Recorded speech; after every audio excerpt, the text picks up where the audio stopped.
আজকে আমরা অল্প সময়ে একটা মৌলিক বিষয়ের দিকে আপনাদের দৃষ্টি আকর্ষণ করতে চাই। সেটা হলো কিভাবে আমরা ইসলামপন্থীরা, এই আমাদের ছোট্ট বাংলাদেশের কথাই বলছি, আমাদের এই ছোট্ট বাংলাদেশে ইসলামপন্থীরা কিভাবে আমরা ইসলামকে রাষ্ট্র পর্যায় পর্যন্ত নিয়ে যাব। এটা হচ্ছে আমাদের আজকের আলোচনার মূল বিষয়। বিষয়টা কি গুরুত্বপূর্ণ নাকি গুরুত্বপূর্ণ না? আপনাদের আসলে প্রথমে কি মনে হয় যে ইসলামকে রাষ্ট্র ব্যবস্থায় যাওয়ার কোনো প্রয়োজন আছে না নাই?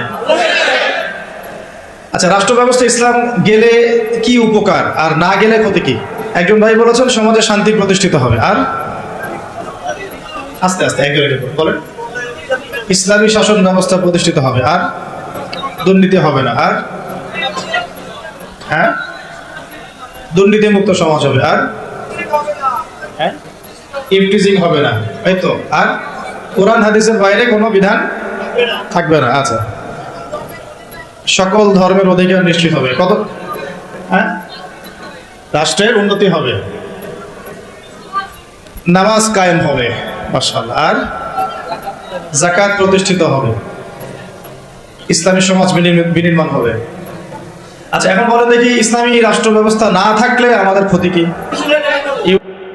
করতে হবে, আনুগত্য করতে হবে, আর ভারতের দাসত্ব করতে হবে, দুর্নীতি মুক্ত করা যাবে না, পাপাচার বেড়ে যাবে, জুলুম বেড়ে যাবে, আর হ্যাঁ আমাদের ইমান আমল তারা ধ্বংস করবে, নষ্ট করবে, আর কোরআনের কথা খোলামেলা বলা যাবে না, অভ্যস্ত তো হবেই।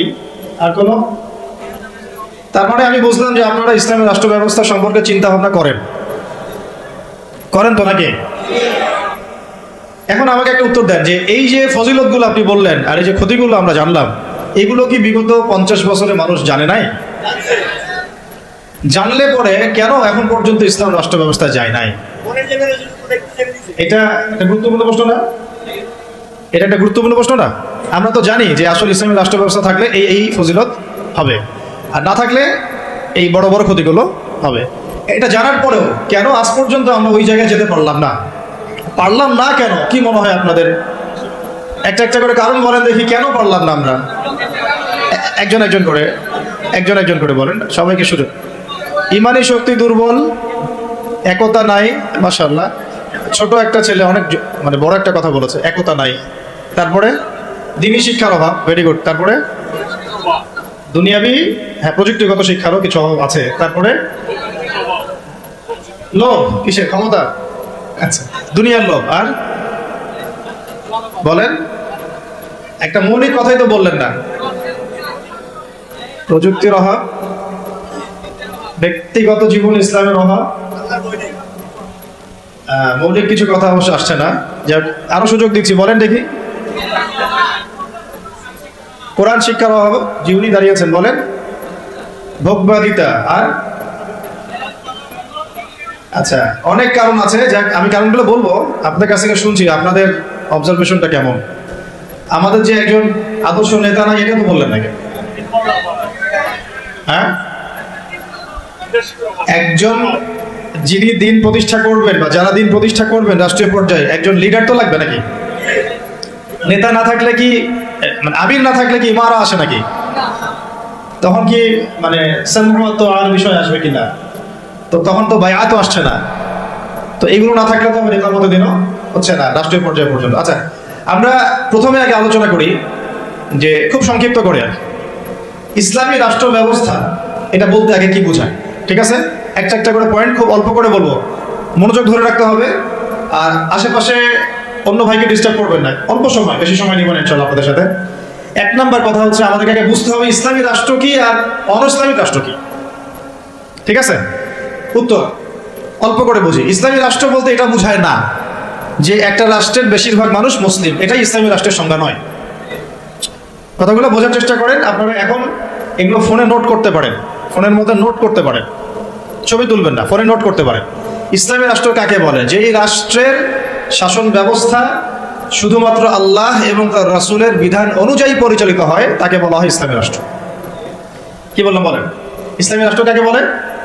যেই রাষ্ট্রের শাসন ব্যবস্থা, মানে শাসন ব্যবস্থা বলতে রাজনীতি, অর্থনীতি, সমাজনীতি, শিক্ষানীতি, সংস্কৃতি এবং বাকি যত ক্ষেত্র আছে, প্রতিটা ক্ষেত্র যখন আল্লাহ এবং তার রাসূলের বিধান মাফিক পরিচালিত হবে তখন তাকে বলা হবে ইসলামী রাষ্ট্র ব্যবস্থা বা ইসলামী হুকুমত বা ইসলামী শাসন ব্যবস্থা। যদি একটা রাষ্ট্রের মধ্যে বেশিরভাগ মানুষ মুসলমান হয়, যেমন আমাদের রাষ্ট্র, বেশিরভাগ মানুষ কি মুসলিম না মুসলিম, কিন্তু সেই রাষ্ট্রে আল্লাহ পাকের বিধান বাস্তবায়িত না হয়, তাহলে আমরা সেটাকে ইসলামী রাষ্ট্র বলতে পারি না, সেটাকে আমরা বলতে পারি মুসলিম প্রধান দেশ। কি বলতে পারি?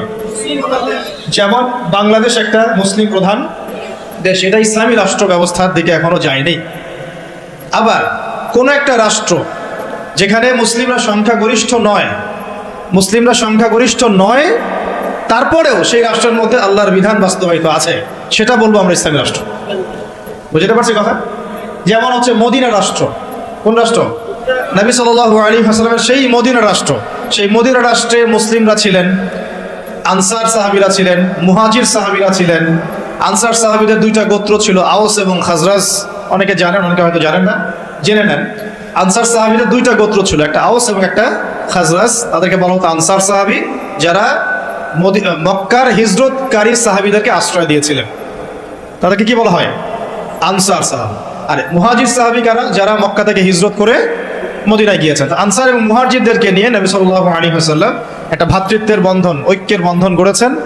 এছাড়াও মদিনায় কিন্তু আরো অনেক মানুষ থাকতো, যেমন ইহুদিদের 3টা গোত্র থাকতো সেখানে, বনু কুরাইজা, বনু কাইনুকা, বনু নাজির। আবার পৌত্তলিকরাও থাকতো সেখানে, কিছু খ্রিস্টানও ছিল, কিছু মূর্তি পূজারীও সেখানে থাকতো, বা আরো কিছু বিধর্মী মানুষও সেখানে থাকতো। মুসলিমরা কিন্তু সংখ্যাগরিষ্ঠ ছিল না, কিন্তু ছিল না। হবে হয়তো 50-50 পার্সেন্টেজ, হবে তো 50% তাদের, 50% আমাদের, অথবা তাদের 40% আমাদের 60%, অথবা আমাদের 60% ওদের 40%। কিন্তু এমন ছিল না যে আমাদের দেশের মতো 90% মুসলিম, এমন ছিল না মদিনার অবস্থা, আমি কি বুঝাতে পারছি ভাই? মদিনার হালতটা কিন্তু আমাদের দেশের মতো এরকম ছিল না যে 90% মুসলিম মদিনায়, বাকি সব অমুসলিম, এমন না। বরং হয়তো 50-50 বা 60-40 বা 40-60। তারপরেও মদিনা রাষ্ট্রে যেহেতু আল্লাহ এবং তার রাসূলের বিধান দ্বারা সেই রাষ্ট্র পরিচালিত হয়েছে, এই জন্য আমরা মদিনা রাষ্ট্রকে বলি একটা প্রথম ইসলামিক রাষ্ট্র। মদিনা রাষ্ট্র কি ইসলামিক রাষ্ট্র ছিল, নাকি গণতান্ত্রিক সেকুলার বা আমাদের মতো এই মানবরচিত সংবিধানে চলেছে? কোনটা? বুঝে কথা বলে। মদিনা রাষ্ট্র কি আল্লাহ এবং তার রাসূলের বিধান অনুযায়ী চলেছে? চলে নাই? নাকি গণতন্ত্র দিয়ে চলেছে, ধর্মনিরপেক্ষতা দিয়ে চলেছে, নাকি কমিউনিজম দিয়ে চলেছে, জাতীয়তাবাদ দিয়ে চলেছে, নাকি মানব রচিত সংবিধান দিয়ে চলেছে? কোনটা? এতটুকু তো জ্ঞান আমাদের থাকা উচিত। মদিনা রাষ্ট্র চলেছে আল্লাহ এবং তার রাসূলের বিধান মোতাবেক, যদিও সেখানে আমরা সংখ্যাগরিষ্ঠ নই, তারপরেও বিধান চলেছে কার? আল্লাহ। এই কারণে মদিনা হচ্ছে একটা ইসলামী রাষ্ট্র। কিন্তু পক্ষান্তরে বাংলাদেশের দিকে যদি আমরা তাকাই, এখানে যদিও আমরা 90% মুসলিম, কিন্তু এই দেশটা শাসিত হচ্ছে সেই 70-80-100 বছর থেকে মানব রচিত সংবিধান দিয়ে। এখানে আল্লাহর বিধান বাস্তবায়িত হচ্ছে না, আল্লাহর হুদুদ, আল্লাহর কিসাস, এগুলো বাস্তবায়িত হচ্ছে না, শরিয়া আইন বাস্তবায়িত হচ্ছে না। পক্ষান্তরে তথাকথিত গণতন্ত্র, ধর্মনিরপেক্ষতাবাদ, কমিউনিজম, জাতীয়তাবাদ, এইসব মতবাদগুলো, পশ্চিমা মতবাদগুলো দিয়ে এই দেশ শাসিত হচ্ছে। এই কারণে আমরা এই দেশে সংখ্যাগরিষ্ঠ মুসলিম হলেও এই রাষ্ট্রটাকে আমরা বলতে পারি না যেটা একটা ইসলামিক রাষ্ট্র। বুঝতে পেরেছি? আচ্ছা, তাহলে পার্থক্য বুঝলাম, সংজ্ঞাও জানলাম। ইসলামী রাষ্ট্র কাকে বলে? বলেন। যেই রাষ্ট্র আল্লাহ এবং তার রাসূলের বিধান দ্বারা পরিচালিত হয় তাকে বলা হয় ইসলামী রাষ্ট্র। তাহলে আপনারা নিজেরাই বুঝতে পারবেন যে আমরা আসলে কোন জায়গায় আছি। আমরা কি আদৌ ইসলামী রাষ্ট্রে আছি? আমরা মুসলিম প্রধান দেশে বাস করি, এখন একটা হাস্যকর কথা শুনে, হাস্যকর কথা হচ্ছে, ধরেন যে আমার একটা বাড়ি আছে, তো এই বাড়িতে আপনাদের সবারই তো বাড়ি ঘর আছে, যার যার বাড়ি সেখানে তার হুকুম চলে না, নাকি আপনার বাড়ি আমার হুকুম চলে? কোনটা? বাড়ি যার হুকুম তার চলে না? আচ্ছা, এখন ধরেন যে আমরা 10 ভাই একটা এলাকার মধ্যে আছি। এই 10 ভাইয়ের যে মতবাদ বা আদর্শ বা যে মন্তব্য, যেটা মাশওয়ারা, রায়, অন্যদের উপরে সেটা প্রাধান্য পাবে না। আমার বাসায় 10 ভাই নিয়ে আছি, ধরেন আমরা সবাই 10 ভাই, মায়ের পেটের ভাই বা ইমানি ভাই, আর বাকি আছে কিছু অল্প কিছু মানুষ, 2 জন 3 জন 4 জন, এরা কেউ বিধর্মী, কেউ অন্য মতবাদের। তো এইখানে যখন কোনো রায় নিব বা যখন কোনো ফলাফল প্রতিষ্ঠা করব, তখন আমরা কার রায় নিব? ওই 10 ভাইয়ের রায় নিব, নাকি ওই 2-4 জনের রায় নিব? স্বাভাবিকভাবে ওই 10 ভাইয়ের রায় প্রাধান্য পাবে, যেহেতু আমি এখানে সংখ্যাগরিষ্ঠ, তাই তো? এবং আমরা আল্লাহর এবং তার রাসূলের বিধান অনুযায়ী চলছি, তাই আমাদের কাছে তো উৎসটাও অভ্রান্ত সত্যের উৎস, এখানে তো বাতিলের কোনো সংমিশ্রণ নাই। তো এখন বাংলাদেশের 90% মুসলিম থাকার পরেও, 90% মুসলিম থাকার পরেও বাংলাদেশের রাষ্ট্র ব্যবস্থায় কোরআনের বিধান বাস্তবায়িত হয় নাই। বাংলাদেশের রাষ্ট্র ব্যবস্থায় আল্লাহর শরিয়া আইন বাস্তবায়িত হয় নাই। বাংলাদেশের শিক্ষা ব্যবস্থায় ইসলামী শিক্ষাকে বাধ্যতামূলক করা হয় নাই। বাংলাদেশের সংস্কৃতির মধ্যে ইসলামী সংস্কৃতিকে বাধ্যতামূলক করা হয় নাই। বাংলাদেশের অর্থনীতির মধ্যে সুদবিহীন ইসলামী অর্থনীতি বাস্তবায়িত করা হয় নাই। বাংলাদেশের রাজনীতির মধ্যে ইসলামী কোরআন এবং সুন্নাহ ভিত্তিক ইসলামিক যে রাজনীতি, নবী সাল্লাল্লাহু আলাইহি ওয়াসাল্লামের যে রাজনীতি, এটাকে বাধ্যতামূলক করা হয় নাই। ব্যাপারটা হাস্যকর না? আমার ঘর, আমার জমিন, আমার দেশ, আমার মাটি, আমরাই সংখ্যাগরিষ্ঠ, আর আমাদের ধর্মেই এখানে উপেক্ষিত। কি বুঝতে পারছেন না? ঘর আমার, বাড়ি আমার, এলাকা আমার, আমরা মুসলিম, সংখ্যাগরিষ্ঠ আমরা, তারপরেও আমাদের দেশে আল্লাহ এবং তার রাসূলের আইন বাস্তবায়িত হয় নাই। সংবিধানের মধ্যে ইসলাম স্থান পায় নাই। রাষ্ট্রধর্ম ইসলাম হবে কিনা ভোটাভুটি করতে হয়। সংবিধানে বিসমিল্লাহ থাকবে কিনা ভোটাভুটি করতে হয়। সুবহানাল্লাহ, আস্তাগফিরুল্লাহ, লা হাওলা ওয়ালা কুওয়াতা ইল্লা বিল্লাহিল আলিয়্যিল আযীম। তাহলে দেখেন, চিন্তা করেন কত বড় ধোঁকাবাজি, কত বড় প্রতারণা আমাদের সাথে। 90% মুসলিম আমি, তাহলে তো আমার কথা এখানে দাপটের সাথে মানতে হবে নাকি? কথা তো খুব সিম্পল। আমার জায়গা, আমার জমি, আমার দেশ, আমার বাড়ি, আমার জাতি, আমরা মুসলিম, তাও আবার সংখ্যাগরিষ্ঠ, তারপরে আমরা দাসত্ব করতেছি পশ্চিমাদের। তারপরেও রাজনৈতিক ক্ষেত্রে আমরা দাসত্ব করতেছি পশ্চিমা তথাকথিত গণতন্ত্রের, আব্রাহাম লিঙ্কন যে ধর্মের প্রবক্তা আর কি, তারপরে কমিউনিজমের, তারপরে সেকুলারিজমের, ধর্মনিরপেক্ষতাবাদের, জাতীয়তাবাদের, এইসবের দাসত্ব করতেছি আমরা। আমরা আবার অর্থনৈতিক জীবনে এসে সুদের দাসত্ব করতেছি, নাউযুবিল্লাহ। আমরা আবার শিক্ষাক্ষেত্রে এসে সেকুলার শিক্ষা ব্যবস্থা দাসত্ব করতেছি। সমাজ ব্যবস্থায় এসে যত রকম কুফরি, শিরক এবং জাহালাত, এগুলো দাসত্ব করতেছি। আমরা আবার ব্যক্তি জীবনে এসে দেখা যাচ্ছে, হ্যাঁ, ব্যক্তি জীবনে এসে কেউ কেউ ধর্ম পালন করছি, তাও সেটা মসজিদের ভিতরে, হয়তো নামাজ, রোজা, হজ, যাকাত, তাসবিহ, তাহলিল, জিকির, আজকার, এইটুকু সীমাবদ্ধ। ইসলামকে যখন আমরা বলছি ইসলাম শিক্ষায় থাকবে, সমাজে থাকবে, সংস্কৃতিতে থাকবে, অর্থনীতিতে থাকবে, রাজনীতিতে থাকবে, তখন তারা আমাদেরকে আবার বলছে আমরাই জঙ্গি, সন্ত্রাসী, মৌলবাদী।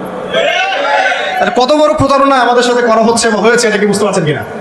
সবাই বুঝবেন এই কথাগুলো, আমি জানি। যাদের বোঝার তারা বুঝেন, তারা বুঝলেই হবে আর কি। কারণ বাংলাদেশ ইসলামী শাসন ব্যবস্থা গরু ছাগল দিয়ে হবে না। বুঝাতে পারছি কিনা? এটা মানে খুব উঁচু লেভেলের একটা ইবাদত। এই কারণে দেখা যাবে এটা প্রতিষ্ঠিত করার জন্য খুব বুদ্ধিদীপ্ত প্রজন্ম লাগবে আর কি। হ্যাঁ, বুদ্ধিদীপ্ত একটা তরুণ প্রজন্ম লাগবে, এবং ওলামা ইকরামের সোহবত, দুটো একসাথে যখন হবে ইনশাল্লাহ হয়ে যাবে।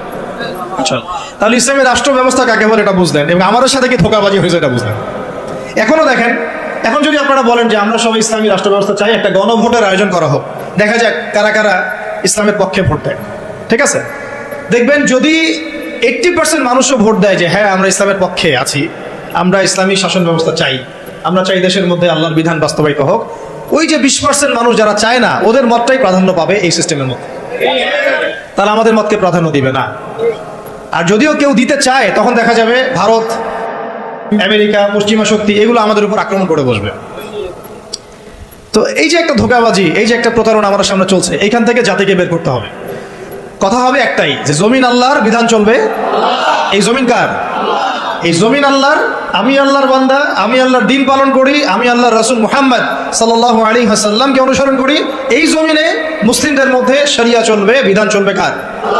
আল্লাহর। এক সোজা কথা। আর যাদের এটাতে অ্যালার্জি হয়, তারা কোথায়? জাহান্নামে গিয়ে মরে মরুক, এটা নিয়ে আমাদের কোনো আফসোস নাই, আপত্তি নেই। হ্যাঁ, তারা যদি ভালোই ভালোই মেনে নেয় তো আলহামদুলিল্লাহ, না মানলে আমরা দাওয়াতের কাজ তো করতে থাকবোই। আর যদি তারা আমাদের উপর জুলুম করতে আসে, আমরাও প্রতিবাদের ভাষা বেছে নেব ইনশাআল্লাহ। কারণ বিপ্লব বা অভ্যুত্থান কখনো কনফ্লিক্ট ছাড়া হয় না। এর প্রমাণটা আমাদের ছাত্র ভাইরাই দেখাই দিয়েছে। একটা আদর্শকে যদি আপনি রাষ্ট্র পর্যায় পর্যন্ত নিতে চান, সবসময় শুধু দাওয়াতের মেহনত দিয়ে যথেষ্ট হবে না।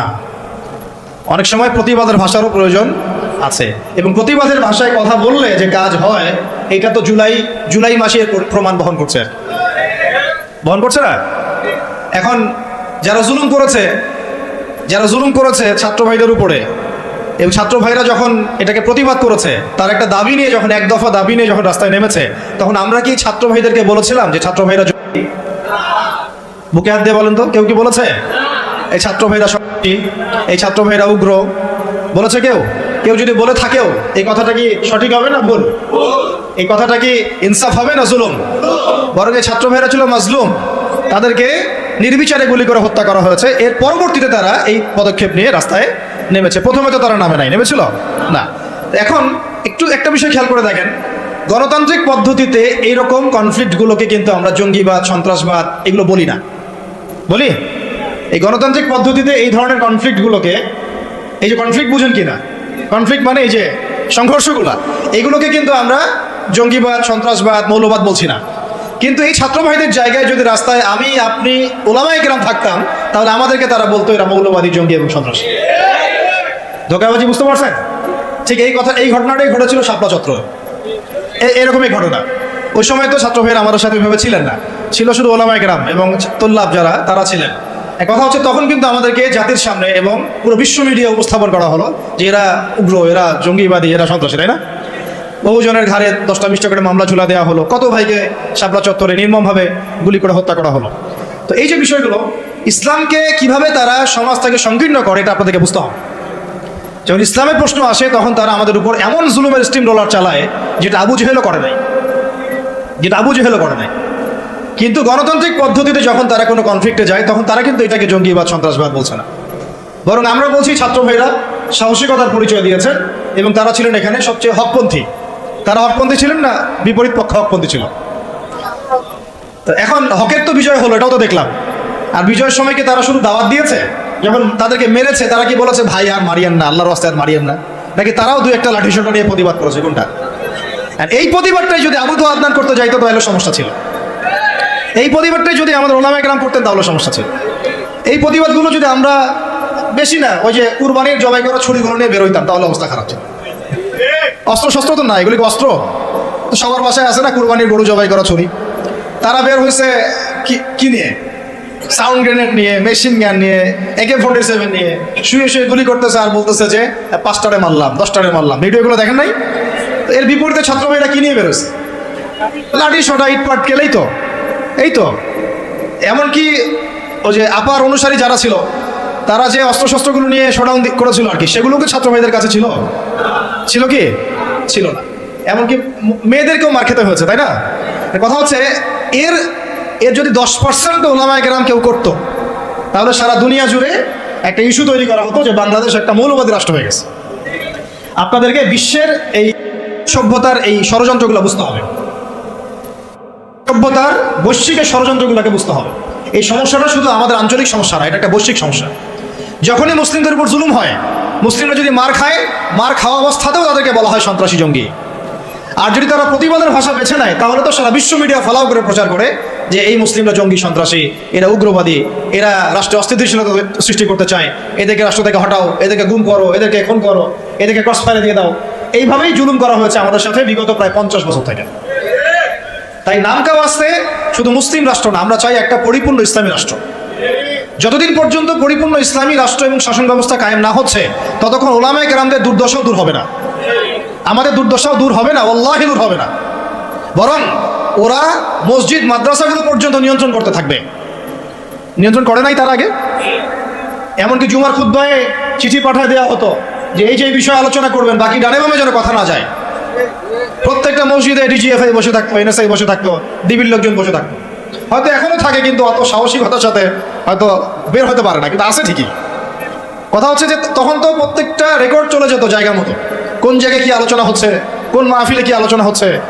এই জন্য আপনাদেরকে আমি বলতাম, এখনো বলি যে মোবাইল ফোনের এই যে মানুষকে প্রচার করার, জানান দেওয়ার যে একটা অপসংস্কৃতি, এখান থেকে বের হন। কিছু কাজ গোপনে করতে শিখেন। তারা গোপনে গোপনে এইভাবে দায়ীদের, আলেমদের নাম লিস্ট করে গোপনে গোপনে উঠাই ফেলতো। কাউকে গুম করার সময় তারা কি বলতো লাইভে এসে, অমুককে আজকে গুম করবো? বলতো কখনো?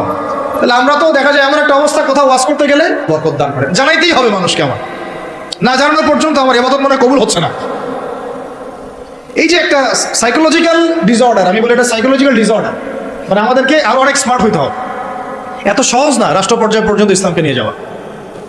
আমাদের ভিতরে ভিতরে কাজ করতে হবে, গোপনে গোপনে কাজ করতে হবে। নবী সাল্লাল্লাহু আলাইহি ওয়াসাল্লাম প্রথম 3 বছর গোপনে দাওয়াত দিয়েছেন। কত বছর? 3 বছর টানা। কিছু কাজ গোপনে করতে হয়, কিছু কাজ গোপনে করতে হয়। তাহাজ্জুদের কিছু দোয়া গোপনে করতে হয়। ওই গোপন দোয়াতে ওমর রাদিয়াল্লাহু আনহুর মতো মানুষ ইসলাম কবুল করে।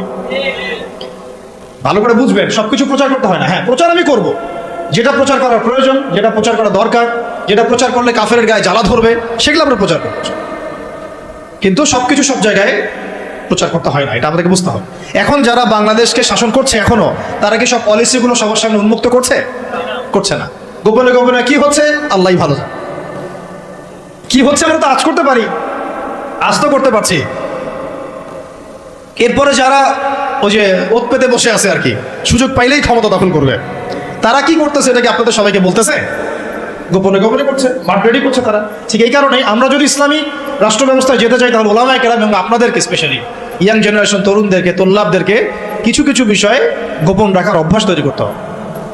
আল্লাহ পাক করার তৌফিক দান করুন। তো একটা তো সংজ্ঞা বুঝলাম যে ইসলামী রাষ্ট্র ব্যবস্থা কাকে বলে। এখন দ্বিতীয় পয়েন্টে আসেন, ইসলামী রাষ্ট্র ব্যবস্থা নতুন কোনো বিষয় নাকি প্রাচীন কোনো বিষয়, এটাতে আসি না। তারা আবার বলবে যে এটা নতুন কোন একটা মতবাদ নিয়ে আসতেছে এরা, বিশ্বের বুকে আমরা তো এগুলো দেখি নাই আগে। আমরা দেখে আসছি ওই সোভিয়েতের শাসন, দেখে আসছি ওই মাও সেতুংয়ের শাসন, দেখে আসছি লেনিনকে দেখেছি, স্টেলিনকে দেখেছি, ওই আব্রাহাম লিঙ্কনের শাসন দেখেছি, তাই না? পশ্চিমাদের উত্থান দেখেছি, ফরাসি বিপ্লব দেখেছি। এরা আবার কি বলে ইসলামী শাসন, ইসলামী খেলাফা, ইসলামী শরিয়া এটা প্রতিষ্ঠা করতে চায়। তো তারা তো আমাদেরকে মনে করবে আমরা জাদুঘরে রাখার প্রাণী, মঙ্গল গ্রহ থেকে মনে হয় আসছে, তাই না? এখন জবাবটা জেনে রাখেন। জবাব হচ্ছে, পৃথিবীর প্রথম মানুষ ছিলেন একজন নবী। বলেন, কি বললাম? পৃথিবীর প্রথম মানুষ ছিলেন একজন, কি নাম? আদম আলাইহিস সালাম। তো আদম আলাইহিস সালামকে আল্লাহ পাক কি হিসেবে সৃষ্টি করেছেন? জবাব, খলিফা হিসেবে। কি হিসেবে? ওয়াইজ ক্বালা রাব্বুকা লিল মালায়েকা ইন্নী জাইলুন ফিল আরদি খলিফা। স্মরণ করুন হে নবী সেই সময়ের কথা যখন আমি ফেরেশতাদেরকে বলেছিলাম যে আমি পৃথিবীতে আমার খলিফা পাঠাতে চাই। আমরা দুনিয়াতে কার খলিফা? খলিফা মানে কি সেটাও আমাদের জানা উচিত। ঘুম পাচ্ছে? ঘুম পাচ্ছে কি? একটু জেগে থাকেন। এরকম বহু রাতের পর রাত না ঘুমায় কাটাতে হবে, তারপরে দিন কায়েম হবে। এমন আমার তো মনে হয় বিগত 3-4 বছরে আমরা 4 মাসও টানা রাত্রেবেলা মনে হয় শান্তিতে ঘুমাই নাই এখন পর্যন্ত। ঠিক আছে, ঘুম কমাতে হবে, পরিশ্রম বাড়াতে হবে, মেহনত বাড়াতে হবে, খাওয়া কমাতে হবে। এরকম ভুঁড়ি বানানো যাবে না। শরীর চর্চা করতে হবে, কসরত করতে হবে।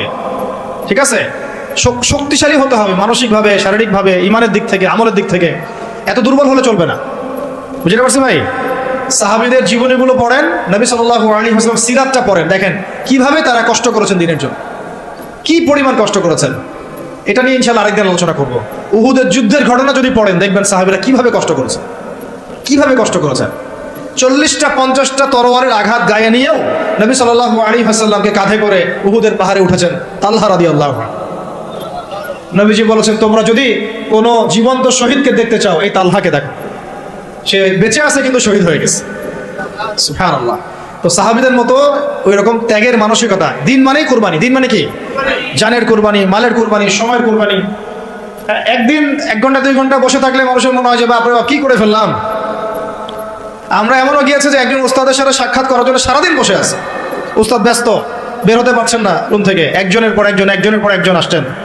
অনেকে তো এমন হয়েছে, আপনার এসো আরবি শিখি কিতাব পড়েছেন না আবু তাইম রাজা সাহেবের? অনেকে তার সাথে দেখা করতে যায়, সিরিয়াল না পেয়ে বাসা চলে আসে। তিনি এত ব্যস্ত কাজে, উম্মার ফিকির এত বেশি ব্যস্ত কাজ করছেন, তার খাদেম গিয়ে তাকে বলারও সাহস পান না যে একজন দেখা করতে আসছেন আপনার সাথে। তো কুরবানি ছাড়া দিন প্রতিষ্ঠিত হবে না। যাই হোক, যুবক ভাইদেরকে বলছি স্পেশালি, শক্তিশালী হইতে হবে, সব দিক থেকে শক্তিশালী হইতে হবে। আল্লাহ তৌফিক দান করে দেন। এখন আপনাদেরকে আমি বলছিলাম যে দেখুন, প্রথম যে মানুষকে আল্লাহ পাক পৃথিবীতে পাঠিয়েছেন, যিনি একজন নবী, তাকে আল্লাহ পাক খলিফা বলেছেন। কি বলেছেন? খলিফা মানে কি এটা আপনাদেরকে একটু বলি। সফরে প্রতিনিধি, রাইট? সফরে বের হওয়ার সময় একটা দোয়া পড়ি না আমরা, সুবহানাল্লাযী সাখারা লানা হাযা ওয়া মা কুন্না লাহু মুকরিনিন ওয়া ইন্না ইলা রাব্বিনা লামুনকালিবুন। এই দোয়াটার একটা অংশ আছে, আল্লাহুম্মা আনতা সাহিবু ফি সাফারি, আল্লাহ এই সফরে তুমি আমার সাথী, আমার সাহেব, ওয়াল খলিফাতু ফিল আহলি ওয়া মালি, আর আল্লাহ তুমি আমার পরিবারের বা আহলের এবং মালের খলিফা। সুবহানাল্লাহ। খলিফা মানে আল্লাহ আমি তো বাসায় নাই, আমি তো সফরে বের হয়ে গেলাম, আমার বাসার, আমার আহাল, আমার মালের দেখাশোনাকারী খলিফা, তত্ত্বাবধায়ক এবং প্রতিনিধি হচ্ছে তুমি আল্লাহ। খলিফা মানে কি? যিনি একজনের অবর্তমানে আরেকজনের ওই দায়িত্বটাই পালন করেন। তো যদি আমরা পৃথিবীতে আল্লাহর খলিফা হই, তাহলে এই দুনিয়াতে আমাদের দায়িত্ব কি? আল্লাহর বিধান কায়েম করা না? যদি আমরা আল্লাহর জমিনে আল্লাহর বিধান না কায়েম করি, তাহলে কি আমরা আল্লাহর খলিফা হব না শয়তানের খলিফা হব? বুঝে কথা বলেন। আল্লাহর জমিনে আমরা এসেছি আল্লাহর খলিফা হয়ে। এই পৃথিবীতে আমরা ছিলাম না, ছিলাম জান্নাতে। কোথায়?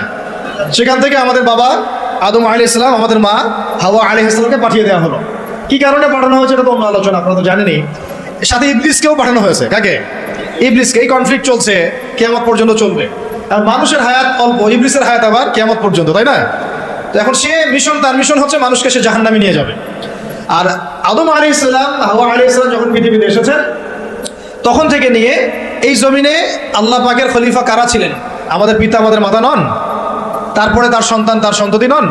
এখন যদি আমরা আল্লাহর জমিনে এসে আল্লাহর বিধান বাস্তবায়ন না করি, তাহলে কি আমরা আল্লাহর খলিফা হতে পারবো না শয়তানের খলিফা হব? কেউ যদি আল্লাহর জমিনে আল্লাহর নাজ নিয়ামত ভোগ করে শয়তানের দাসত্ব করে, শয়তানের বিধান বাস্তবায়ন করে, সে কি আদৌ আল্লাহর খলিফা না শয়তানের খলিফা? আর আপনারা আমাকে বলেন, এই পুরো বিশ্ব সিস্টেমে যারা আল্লাহর আকাশের নিচে আল্লাহর বাতাস নিয়ে আল্লাহর রিজিক ভোগ করে, আল্লাহর দেওয়া হায়াত ভোগ করে, হ্যাঁ, আল্লাহর দেওয়া নাজ নিয়ামত ভোগ করে, আল্লাহরই জমিনে আল্লাহর বিধান বাদ দিয়ে শয়তানের, তাগুতের, কাফেরের বিধান বাস্তবায়ন করছে, তারা কি আদৌ আল্লাহর খলিফা? তারা কি আদৌ আল্লাহর খলিফা? আর তাদের ওই সিস্টেমটা কি আদৌ খিলাফা সিস্টেম? হ্যাঁ, যেহেতু তারা খলিফা নন, তাহলে তাদের সিস্টেমও তো খিলাফা সিস্টেম হওয়ার প্রশ্নই ওঠে না। বরং ওই সিস্টেমের নাম আল্লাহ পাক বলেছেন তাগুত। কি নাম? তাগুতি সিস্টেম। কি সিস্টেম? তাগুতি সিস্টেম। তাগুতি সিস্টেম মানে যারা শয়তানের দাসত্ব করে, প্রবৃত্তির দাসত্ব করে, মন গড়া বিধান রচনা করে, এগুলোকে বলা হয় তাগুত। কি বলা হয়? আর এই তাগুতকে আল্লাহ পাক কুফরি করতে বলেছেন। তাগুতের সাথে আমাদেরকে আল্লাহ, মুমিনদেরকে বলেছেন, তোমরা তাগুতের সাথে কুফরি করো এবং আল্লাহর প্রতি ঈমান নিয়ে আসো। তাগুতের সাথে কুফরি না করে কেউ আল্লাহর প্রতি ঈমান আনতে পারবে না। ফামান ইয়াকফুর বিত-তাগুত ওয়া ইউমিন বিল্লাহ ফাকাদ ইসতামসাকা বিল-উরওয়াতিল ওয়াসকা। সূরা বাকারার 256 নম্বর আয়াতটা পড়ে দেখেন।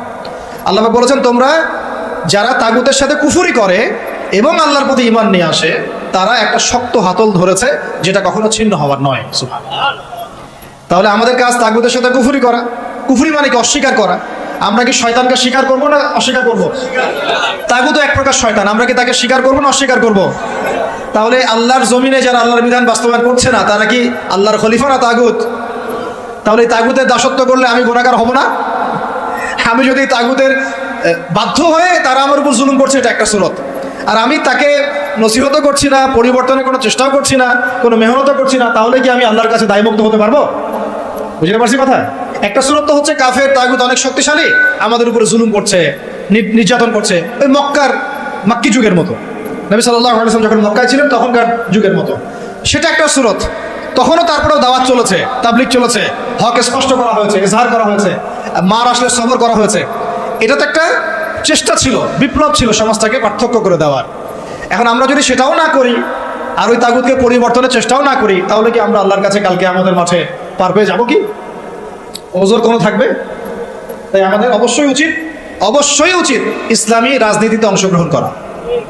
সেটা কোন সুরতে হবে সেটা আলাদা আলোচনা, সেটা কিভাবে হবে সেটা আলাদা আলোচনা, কিন্তু পলিটিক্যাল ভিউ এবং ভিশন থাকতে হবে।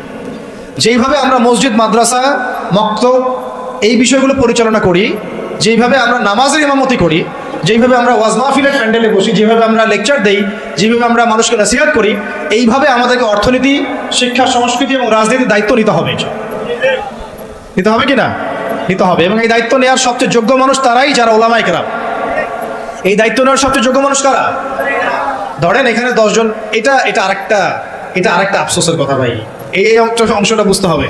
এখানে ধরেন 10 জন ভাই বসে আছেন, কেউ আলেম নন, জেনারেল লাইনের ছাত্র, তালেবে ইলম নন, আমরা তালেবে ইলম বলতে যা বুঝাই সেটাও নন। আর 2 জন ভাই আছেন আমাদের এখানে আলেম, মাশাআল্লাহ, নামাজের আজান দেওয়া হলো, একামত এবং ইমামতি হবে। তো একামত, আজান এবং ইমামতি, এই তিনটা কাজ কি আমি ওই 10 জন ব্যক্তিকে দিব না ওই 3 জন ব্যক্তিকে দিব?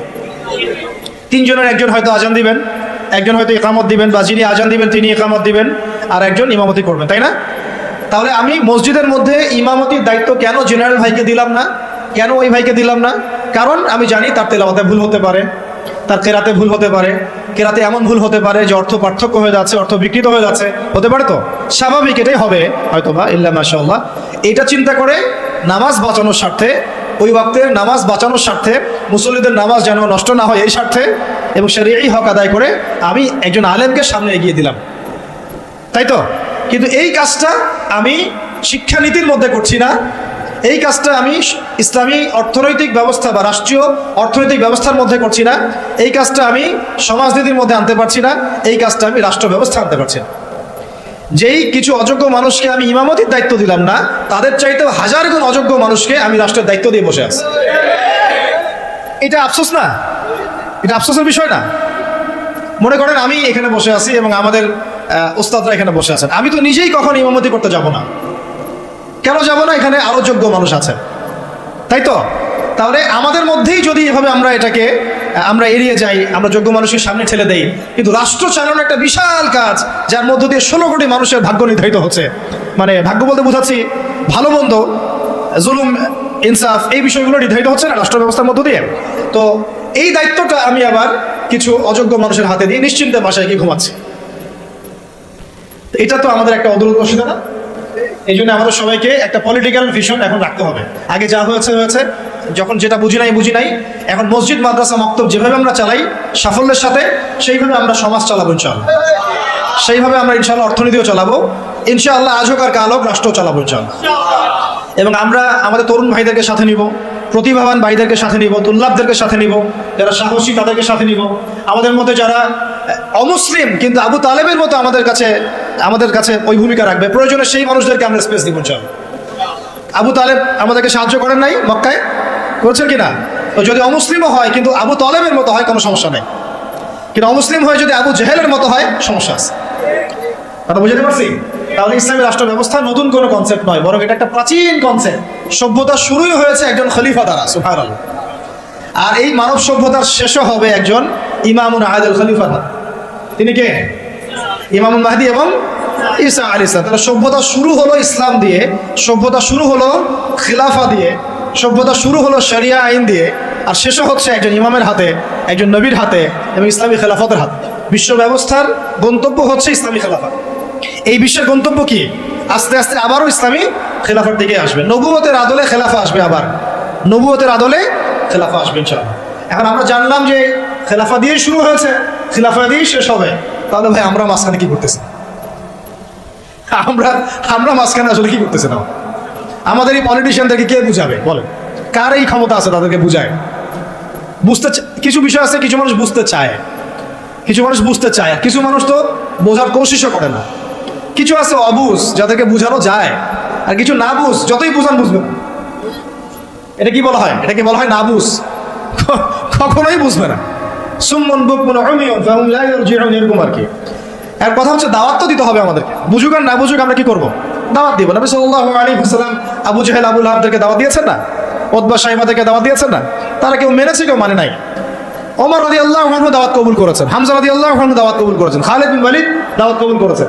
কিন্তু দেখা গেছে আবু জেহেল, আবু লাহাব, উতবা শাইবা, আশনাক বিন শারিকের দাওয়াত কবুল করে নাই। কিন্তু আমাদের দাওয়াতটা সব মহলেই প্রচার করতে হবে। আল্লাহ পাক আমাদেরকে বোঝার তৌফিক দান করেন। শুধু পলিটিশিয়ান না, বরং প্রশাসনে যারা আছি আমরা, প্রশাসনে যারা আছেন, গোয়েন্দা সংস্থা যারা আছে, যারা আপনার বুদ্ধিজীবী বলেন দাবি করেন নিজেদেরকে, যারা শিক্ষক আছেন, যারা গার্মেন্টস সেক্টরে আছেন, ছাত্র ভাইরা, আওয়ামরা, নারীরা, সবার মধ্যেই দাওয়াতটা দিতে হবে। শুধুমাত্র আমাদের দাড়ি টুপিওয়ালা মানুষদের মধ্যেই দাওয়াতটাকে সীমাবদ্ধ রাখলে কিন্তু চলবে না, কারণ তারাও সমাজের একটা বড় অংশ। তাদেরকে বাদ দিয়ে কিন্তু আমরা কাজ করতে পারছি না। আল্লাহ পাক আমাদের সব মহলে দাওয়াতের কাজ করার তৌফিক দান করেন।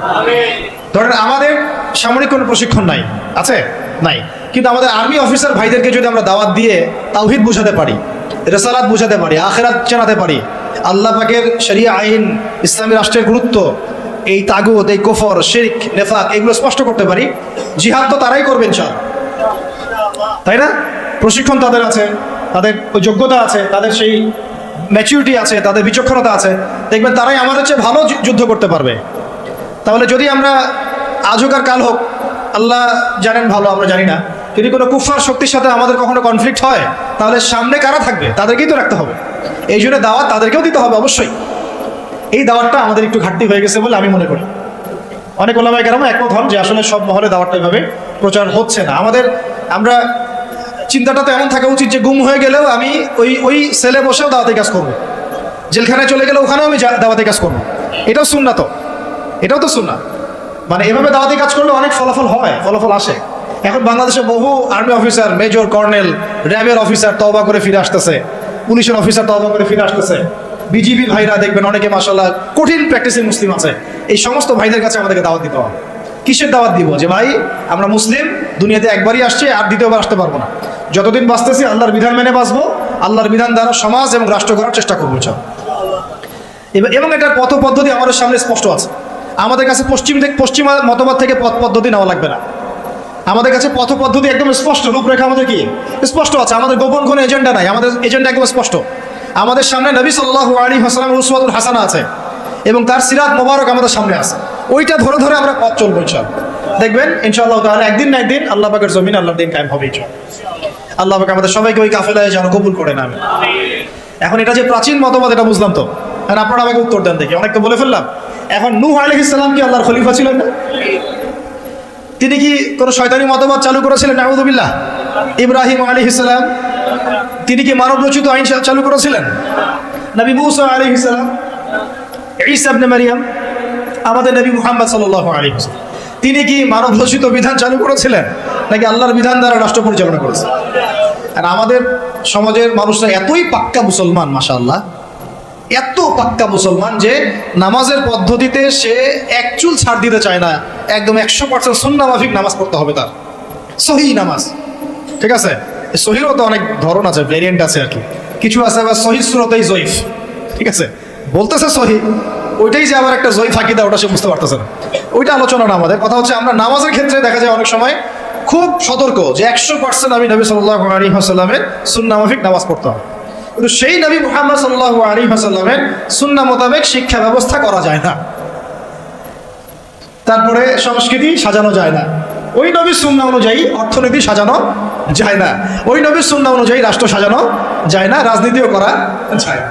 এই যে একটা জাহালাত, দেখেন কত মুসলিম, কত পাক্কা মুসলমান আমরা। আমাদের চেয়ে বড় মুসলমান কি আছে নাকি পৃথিবীতে কোথাও? বলেন, যারা ব্যক্তি জীবনে একদম চুল ছেঁড়া সুন্নতের অনুসরণ করতে চায়, নামাজে, রোজায়, হজে, জাকাতে, এমনকি যারা তাগুত, যারা কুফফারদের দাসত্ব করে, যারা ভারতের দালালি করেছে, যারা পশ্চিমাদের দাসত্ব করেছে, এরাও যদি উমরা করতে যায় আমাদের কাছেই মাসালা জিজ্ঞাসা করবে, এই মাসালাটাকে এইভাবে, ওইটাকে এইভাবে, এটা কি এমন করে, সেটা কি এমন করে, ওইখানে সে কোনো ছাড় দিতে রাজি না। বিষয়টা তাই না? কিন্তু সেই ব্যক্তি যখন আবার অফিসে বসছে, চেয়ারে, ব্যাংকের চেয়ারে বসছে, সুদ আর সুদ, সুদ আর সুদ, সুদ আর সুদ। ওই ব্যক্তি যখন সমাজের নেতা, তখন দেখবেন দুনিয়ার সব মানবরচিত বিধান দিয়ে সে সমাজ পরিচালনা করার চেষ্টা করতেছে। ওই ব্যক্তি সাংস্কৃতিক অঙ্গনে দেখেন ভারতীয় সংস্কৃতি, বিজাতীয় সংস্কৃতি, পশ্চিমা সংস্কৃতি দাসত্ব করে। ওই ব্যক্তি আবার দেখেন রাজনীতি করতে গিয়েছে, সব ওই জাতীয়তাবাদ, না হলে ওই গণতন্ত্র, না হলে ওই কি কমিউনিজম, আর ওই যে তথাকথিত একটা আছে ধর্মনিরপেক্ষতাবাদ, চার ধর্ম মিলেই এক। নাউযুবিল্লাহি মিন যালিক। এগুলো নিয়ে, এই মতবাদগুলো নিয়ে আরেকদিন কথা বলবো ইনশাআল্লাহ। এগুলো প্রত্যেকটা মতবাদের মধ্যেই মারাত্মক রকমের কিছু কিছু কুফর আছে এবং শিরক আছে। আর ডেমোক্রেসি বলতে তারা যেটা বোঝাচ্ছে, আর প্রকৃত ডেমোক্রেসি আসলে এমন নয়। তারা যেটা চর্চা করছে এটা হচ্ছে একটা তথাকথিত গণতন্ত্র, এটা প্রকৃত গণতন্ত্র নয়। যদি আপনি প্রকৃত গণতন্ত্রের উদাহরণ নিতে চান, যে জনগণের উপর ন্যায় বিচার করা হবে, তাদের অধিকার নিশ্চিত করা হবে, তাহলে সবচেয়ে জাজল্যমান দৃষ্টান্ত হচ্ছে মদিনা রাষ্ট্র, নবী সাল্লাল্লাহু আলাইহি ওয়াসাল্লামের মদিনা রাষ্ট্র। ওখানে কি জনগণের উপর জুলুম হয়েছে? জনগণ মত প্রকাশ করে নাই, মত প্রকাশে স্বাধীন ছিল না। এমনকি উমর রাদিয়াল্লাহু আনহুর মতো মানুষ দাঁড়িয়ে খুতবা দিচ্ছেন, একজন মিম্বরের সামনে থেকে বলে বসলেন যে আপনার গায়ে দুইটা জামা কেন, আমাদের গায়ে একটা জামা। আপনি আগে অ্যান্সার দেন, জবাব দেন যে আপনার গায়ে দুইটা জামা কিভাবে আসলো, তারপরে খুতবা শুরু করেন, তারপরে খুতবা শুনবো। এইরকম কি আমাদের রাষ্ট্রের মধ্যে সম্ভব? গণতন্ত্র যদি বলতে চান তাহলে উমর রাদিয়াল্লাহু আনহুর এই স্টেটমেন্ট শুনেন। তিনি বলেছিলেন যে ইরাকের ফোরাত নদীর তীরেও যদি কোনো ছাগলের বাচ্চা যদি না খেয়ে মারা যায়, আমি ওমর ভয় করি যে আল্লাহ পাক কিয়ামতের দিন আমাদের জবাবদিহি করেন। তাহলে কোনটাকে আপনি গণতন্ত্র বলছেন, কোনটাকে ইনসাফ বলছেন? পৃথিবীর কোন অমুসলিম পর্যন্ত অস্বীকার করতে পারবে না উমর রাদিয়াল্লাহু আনহুর 10 বছরের খেলাফত ছিল বিশ্বের শ্রেষ্ঠ শাসন ব্যবস্থার একটা। কেউ অস্বীকার করতে পারবে? তারপরেও সেটা আমরা মানছি, খাতা কলমে লিখছি, পরীক্ষা পাশের জন্য লিখছি, বাস্তবে কোনো ইমপ্লিমেন্ট নাই। ইমপ্লিমেন্টের প্রশ্ন আসলেই ভয় দেখানো হয়। আমাদের সাথে আল্লাহ আছেন, আমাদের সাথে রাসূলের সুন্নাহ আছে, আর আমরা তো জীবন দেওয়ার জন্যই জন্ম নিয়েছি।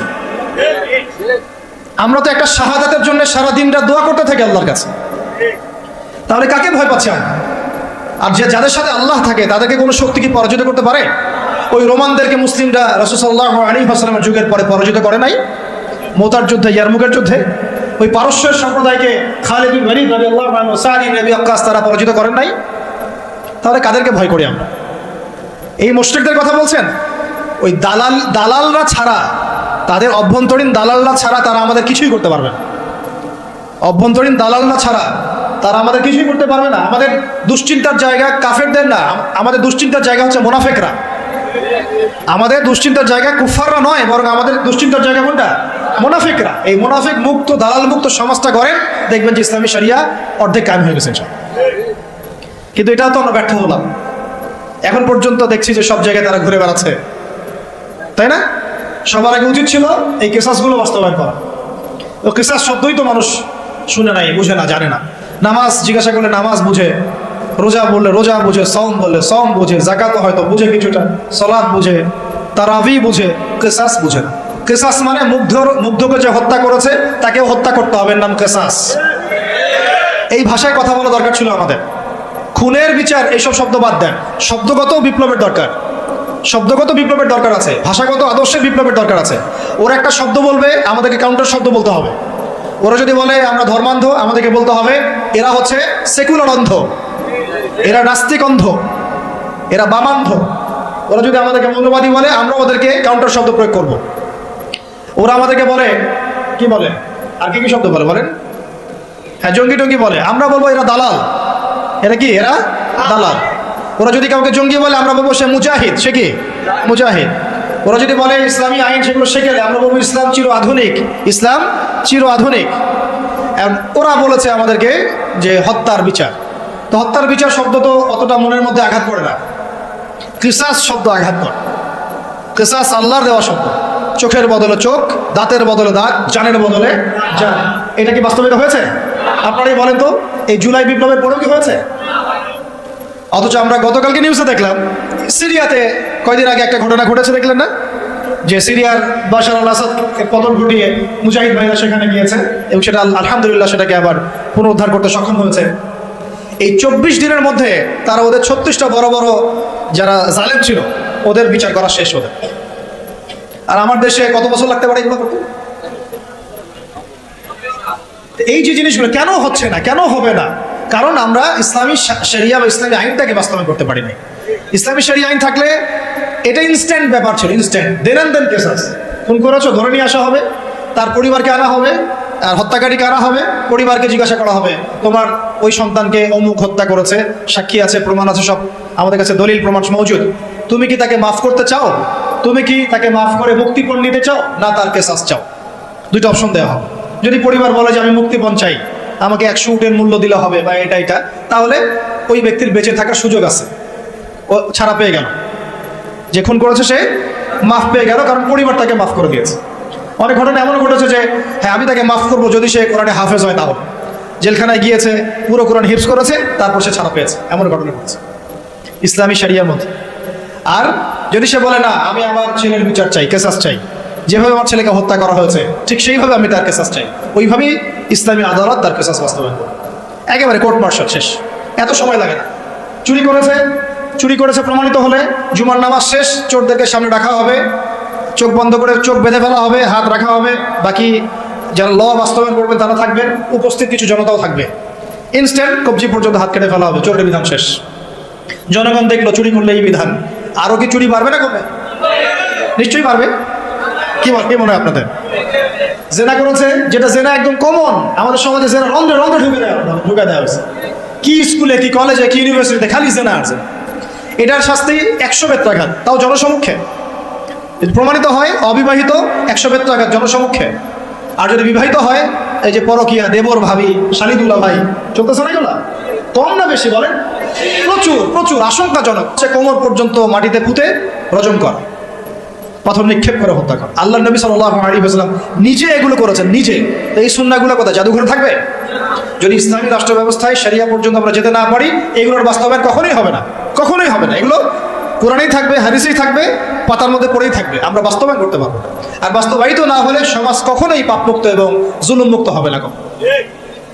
দেখলাম তো আমরা বিগত 50, 60, 70 বছরে যতগুলো মতবাদ আসছে, কোনো মতবাদ এই সমাজটাকে পরিপূর্ণ সংস্কার করতে পারে নাই, রাষ্ট্র সংস্কার করতে পারে নাই, এমনকি দুর্নীতি পর্যন্ত দূর করতে পারে নাই। উপর থেকে নিচ পর্যন্ত দুর্নীতিগ্রস্ত লোক দিয়ে ভর্তি আছে, উপর থেকে নিচ পর্যন্ত। কি মানে কি এমপি, কি মন্ত্রী, কি আমলা, কি বিচারক, কি এসপি, কি ডিসি, দেখবেন উপর থেকে নিচ পর্যন্ত এমন কোন সেকশন নাই যেখানে দুর্নীতি হয় নাই। এবং এটা তারাও জানে, এবং এটা তারাও জানে যারা করছে এবং করেছে। তারপরেও ওই যে আমাদের একটা গা সয়ে নেওয়া স্বভাব আছে, আমাদের জাতিগত একটা মারাত্মক স্বভাব হচ্ছে বদস্বভাব, সেটা হলো আমরা সবকিছুকে স্বাভাবিক করে ফেলি। একটা সময় সুদ খাইলে মানুষ লজ্জা পাইতো, এখন স্বাভাবিক হয়ে গেছে। জেনা করতো মানুষ লজ্জা পাইতো, মানুষ জানলে কি হবে, এখন ওপেন ঘুরে বেড়াচ্ছে মানুষের। একটা সময় মদ খাইলে মানুষের চক্ষু লজ্জা কাজ করতো, এখন দেখেন মদের বোতল হাতে নিয়ে নিয়ে মানুষ ঘুরতেছে, চিপাই চুপে মদ খাচ্ছে। একটা জাগরণ দরকার আমাদের মধ্যে, এবং এই জাগরণটা আমি আশা করি, স্বপ্ন দেখি যে সাদা দাড়িওয়ালাদেরকে দিয়ে না হলেও কালো দাড়িওয়ালাদেরকে দিয়ে হবে। পারা যাবেন ইনশাল্লাহ। অনেক পড়াশোনা করতে হবে, অনেক পড়াশোনা করতে হবে, সবর করতে হবে, ধৈর্য ধরতে হবে, দাওয়াতের মেহনত করতে হবে, ওলামায়ে গ্রামের সহবতে থাকতে হবে, তাদের কাছে দোয়া নিতে হবে। একদম একটা দুটা কাজ না ভাই, বহু কাজ একসাথে যখন হবে ওই পর্যায়ে যাবো ইনশাল্লাহ। এখন আপনারা বলতে পারেন যে আমরা কেন ভাইদের মতো এইভাবে মাঠে নামি না, বা এইভাবে কেন আমরা ওইখানে গিয়ে রাষ্ট্র ক্ষমতার দিকে মানে সহিংস কোনো পদ্ধতি বেছে কেন নেই না।